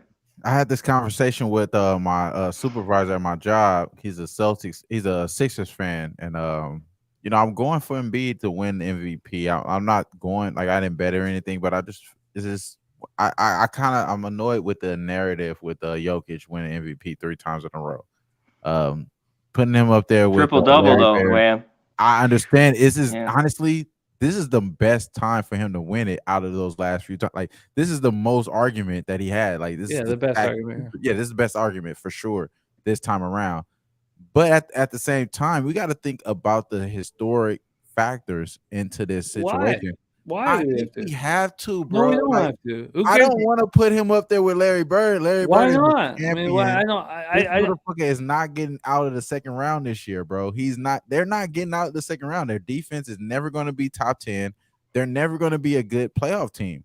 They're only going to. And again, like I explained earlier, they got to play MPJ injury prone ass, Jamal Murray injury prone ass on the perimeter, and then they have to play Jokic, who's going to be fucking salt shaking at the perimeter, you know what I'm saying, in pick and roll spots. I think they're going to get smoked in the playoffs. So it's just so annoying for me to see him get MVP. But that's another narrative. Embiid won't step the fuck up. And that's the problem there. Embiid doesn't step the fuck up. And what Ant Edwards was talking about, a lot of guys quitting when they're only 80% healthy. Like, get your ass out there and play. And that's you deservingly so. So it's all in a grand scheme of things. It should be Jokic. I think he should get this. It's minus 240 to win MVP. So it's going to be his. It's only right. It's only right. You know, when what was the angle? I can't. It escapes me right now. God, I don't know. Oh yeah, it was when Philly went into Boston. Mm-hmm. I know that Boston and Philly just played yesterday, and it was wild. You know, Tatum hits the 3. Embiid throws the, prayer, man. Point second left, whatever. But when they played previously, I was on the Sixers. Mm-hmm. They were, I think it was plus. It was short. It was too short. I think it went from 4 to 3.5. It was too short, and I shouldn't have bet it. Because they lost 3 times in a fucking row so far. Yeah. But Embiid went for 26 and 11 or 28 and 11. And it was the MVP was almost up for grabs in that game. Yeah. If he had stepped the fuck up and gone into Boston and put up a 38 and 15, he sort of did that a little bit at home, but he didn't do that in Boston. Boston's is a dangerous place to play. And I wouldn't say a little. He had 44 points yesterday, so he definitely held it down. It's just definitely. It is what it is. Billy, what's happening, bro? we started talking about the Sixers. Here comes Billy. But when Embiid lost again. When Embiid went for 28 and 11 in that game, and Harden also went for like 26-7 or whatever, Dan Kelly said, he said now Jokic at minus 160 for MVP has value. Yeah. And he was absolutely right. But at that point, I was like, what do I do? What do I bet $500 right now on Jokic to win MVP and win 3? And I was like, it's not the risk reward just wasn't enough for me. But he was right. He was right. Jokic, no one's taking the MVP away from Jokic. Right. Maybe he doesn't. Maybe he's not dominant enough to be a 3-time championship. But I don't believe in the rhetoric about comparing him to Larry Legend just because Larry's the last guy to win 3 straight MVPs. He's simply the most valuable player this year in the NBA. No. Like, again, you said it, bro. His best arguments to win MVP is this year rather than the 2 years that he already won it. So I don't know, man. Jokic is averaging a triple-double, and the last time Russ did that, everybody was gaga all over it, and the Nuggets are winning games. And no, the last time he did that, they was like, "Oh, we already did it. Fuck it, we don't care about that." That's last time Russ did the triple-double shit. It was like, whatever. I'm saying the first time that he did it, I feel like Jokic is averaging better triple-double stats. Center has done it, and he's averaged the most, I think, assists for a center. And it's a lot of historic factors. I mean, I love Jokic. He's Iron Man in in the load management era. We got to put all that shit in perspective. He's Iron Man in a load True. management era. This day and age, yeah. Definitely will Nobody give you fucks that. it. Crazy, bro. Yeah. You know, they go ooh and ah when I jump in my car. People treat me like Kareem Abdul-Jabbar. I think that Jokic will win his third straight MVP easily, comfortably. And Dan Kelly was right that the minus 160 was worth it. And if my bankroll was bigger, I could have made money off of it. I chose not to make a $500 bet on it and whatever. But he's going to win it. Future-wise, I like the Clippers at 5-1 in the West. I really do. I do. I don't know if I'm going to bet them right now. We'll keep talking about it. But Suze Easton. And real quick, just dropped there. Yeah, shout out to Susie. Yeah, dude, does that move a ton too? No, you're right. That's I think you were right. I think you're absolutely right. I think there's no need to rush it. The only thing that could happen with the Suns, they'll become bigger favorites. But then what happens if KD's twig snaps? But I ain't gonna lie though, Jimmy. Let's be real. KD prior to the injury was just right there with Embiid and Jokic with MVP consideration. Definitely. He was right there. But So only now that one you of have- those three guys has a baby twigs that he's running up and down the floor. He looks like a baby deer. He looks like Bambi running up the floor, Yeah, man. like baby. No, seriously. I mean, like, No, for real. the guy's smoking blunts when he should be having a leg day. He should have a leg day. That's fucked Instead, up, he's just Jimmy. smoking blunts. Well, it's facts. Let him Facts. smoke some might fucking be weed. It smoking probably papers, helps him bro. out and his stress and the Just mental. relax Man. with It's a him, mental that's thing. great. It's Stop not a just body sticking health guns thing. like that, bro. He ain't fucking with no backwood. It's not You going know to what I'm win saying? championships. Backwood. No, that's funny as hell, though. No, One of the greatest Olympians, Michael Phelps, used to rip fucking bong loads yeah. by the dozens. That guy's got the heart of Secretariat. That guy's his heart's way too big for his chest. That guy's body's all fucked up. And for some reason, we found the perfect sport for him. Let's not talk about that fucking. Let's not talk about Phelps, man. That's fucked up, man. It's just. Have you seen the guy's look? Like he's fucking Costner in Waterworld. He's got gills. I don't know what the fuck's up with that guy. Let's not compare. We're talking about real sports, man sports. I mean, basketball's not a man's sport. They're damn near 7 foot. He's 7 foot running around like a human being, like a shooting guard. Back in the day, 7-footers would be in the post bro, and doing all layups. Nowadays, they're shooting threes and looking like Kevin Durant. He could be arguably one of the best prototype. I should have had De'Aaron Fox over 29.5 points, man. 26 points. 26 minutes. You said it, man. You said it, man. I mean, Josh said the Sabonis triple-double. He's 2 assists away. Yeah, shout out to Josh with the triple-double with the Sabonis. Only 2 assists away with that. Great fucking look, bro. Great fucking look. Yeah. So Kings. another triple-double Shout out to the guy. Kings. He's averaging the triple-double Jokic. Does he get the triple-double today against a team that's playing Miles Plumlee at center? Does he get the triple-double today? What do you guys think about that? Talk about it. Yeah, or it's close. I mean, yeah. I think he's right there. You know what I mean? I think he does. Hey. Plus 105. Averaging it. You know, Susie Easton made me a mix with EPMD. They go ooh and ah when they jump in my car. Nice. I love seeing her in the chat right now. Shout out to that. Yeah. DJ Shout out, Susie Susie. Easton in this motherfucker. We're gonna put a. Thank you. We're gonna put a bow on this bitch. But I tell you what, this is where we'll be on Sunday nights. We're gonna have 2 games going simultaneously, and make money. We made money tonight, but I should have made a lot of money. But it's okay. It's okay. I really love the opportunity for these Sundays because the 2 games will be the only real games that I fully cap, and I'm refreshed. You know, I'm ready to go. I should be very successful. So I really thank you guys all in the chat for joining and supporting. It means the world to me. And you guys running with me on camera. I know LJ is on time picking up his wife at the airport, which I respect. And I can't wait to run with LJ in San Antonio. But let's go around the horn and put a bow on this. Wham, bam. You rocking with Low Shack in the bag on Tuesday? Yeah, man. We gonna be right back on the damn Low Shack in the bag on Tuesday.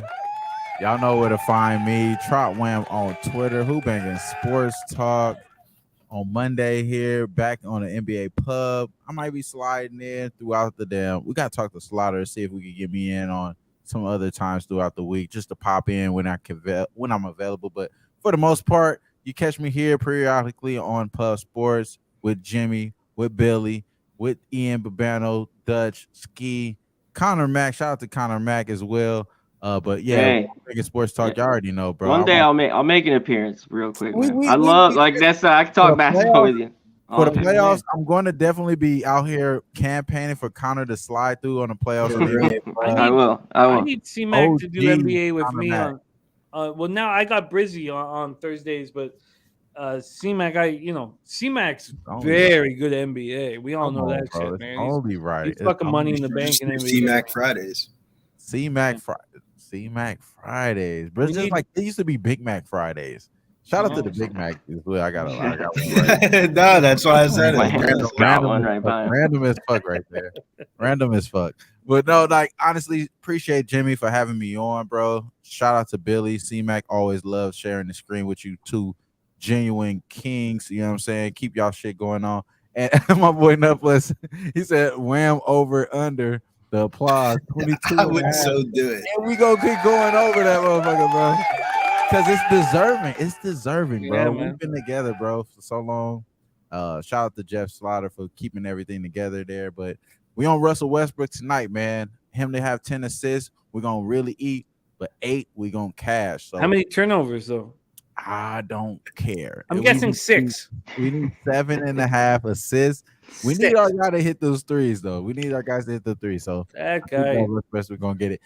You know, if we have turnovers, who cares? You know what I'm saying? I'm a Laker fan, so you know it is what it is. But yeah, Russell Westbrook. Shout out to Billy. Shout out to C-Mac. Shout out to Jimmy and Slaughter.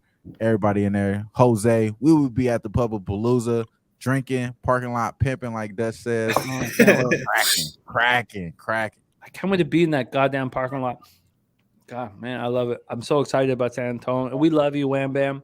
Brizzy, my man, I know you got so many things going on with XFL. I got you now on Thursdays with me and NBA, and I love that. And you had a great start. Great start. Brizzy, you know what I think of you as a capper. Just your potential is there's no ceiling with what your skill set is at your age, but I don't need to wax poetic on that bullshit. Any last words and what you got on tap for this week? Yeah, man. Big week ahead. UFC 285. John Jones returns back inside the cage. So always big week. What's the line on that actually? Because minus 164, John Jones. Yeah. He was plus money when Bread when what's it? Breadman's the dad of Bread the drink. What's the drink's handle? What am I? I'm so. You talking about Shuey boy? No. In the chat, Drinking Hand. Drinking Hand was like Drinking Hand made a 4-figure bet on him. This is like right when it was announced. He was like it was plus 105, and he was like, go bet it right this fucking second. And he made a huge point of it, Drinking Hand. And I didn't. I don't know the sport well enough, but now it's 65-cent move towards him. Big move. Sorry, Brizzy, take it away. No. I mean, nothing else really to say. Yeah, make sure you stay tuned. Hit the like and subscribe. XFL video is coming, man. As of right now, we're looking good on this over. Undefeated so far throughout the first 2 weeks of XFL. Week 3 video will be coming soon. Money trade, man. Oh, man, you're the truth. I would like to have a shot before C-Mac puts a bow on this, and I'm going to be ready to close it out with on the ones and the twos. So C-Mac will take over here and let us know what the big thing for C-Mac, though, I'd like to pitch a couple of C-Mac things so he doesn't need to worry about it. And he can just, but tomorrow he has got another big golf show. our golf show is building and building because they're making a lot of people money. Personally, I don't, and I'll be honest always with my action. I would like to tail it when we're in San Antonio. I would like to have a nice bet for the weekend in San Antonio. But I respect the show very much, him and Mr. Gokster, very, very much. So CMAC has Monday golf show. Check it out, 1 p.m. Eastern. Of course, he's got net profits at 5 p.m. after that and 5 p.m. every day all week. And then he runs with me on Betting with the Bag on Thursday. And then he's going to put a bow on this show. But before he puts a bow on this show, and I got my finger on the trigger for that show, I'm so thankful. I love this shit so much. It's so much fun for me. It's my Saturday night, and we'll be doing this again next Sunday. But on Saturday, we'll be doing all-day horse racing, and my family's going down to my mother-in-law's for the day so I can just be alone in this room and booze. To you guys on the screen and to all of you supporting the show, thank you. Truly, it just brings so much joy to my life, and I'm so thankful to have this opportunity. Thank you for supporting our show. First Sunday Night Live. Let's go. Shot time. I got water. Rip it. You got it. Jim, you end it, my guy. Golf show tomorrow. Billy, Bay Hill. If you're not there this week, I need you on the golf show with us one of these Mondays. I know. I miss it. I miss doing the golf show. You got to get with us soon. Bay Hill, Arnie's place. How can you beat it? So join us tomorrow, 1 Eastern. As always, the net profit. Hockey, college basketball. I mean, come on. Saturday was wild. Sunday again. Sundays have been great for me. And football's off. Been a lot of fun. And I got horses, Jimmy. That gets me excited like today. So much of my time with the NFL, it's like basketball's done. I was like, wow. Get to the ponies. Was some fun. But shout out to everyone. Real Deal Prime, The Grinder, Banana Boat, AOD, Susie, Nunya, Nut Flush, Mike Michael, Dia Maria, Angry Dad. I had a good dinner with him when we were in Vegas. Good time. Jack, Harold Williams, Jags, everybody in here. Hit the like button. You know the shit.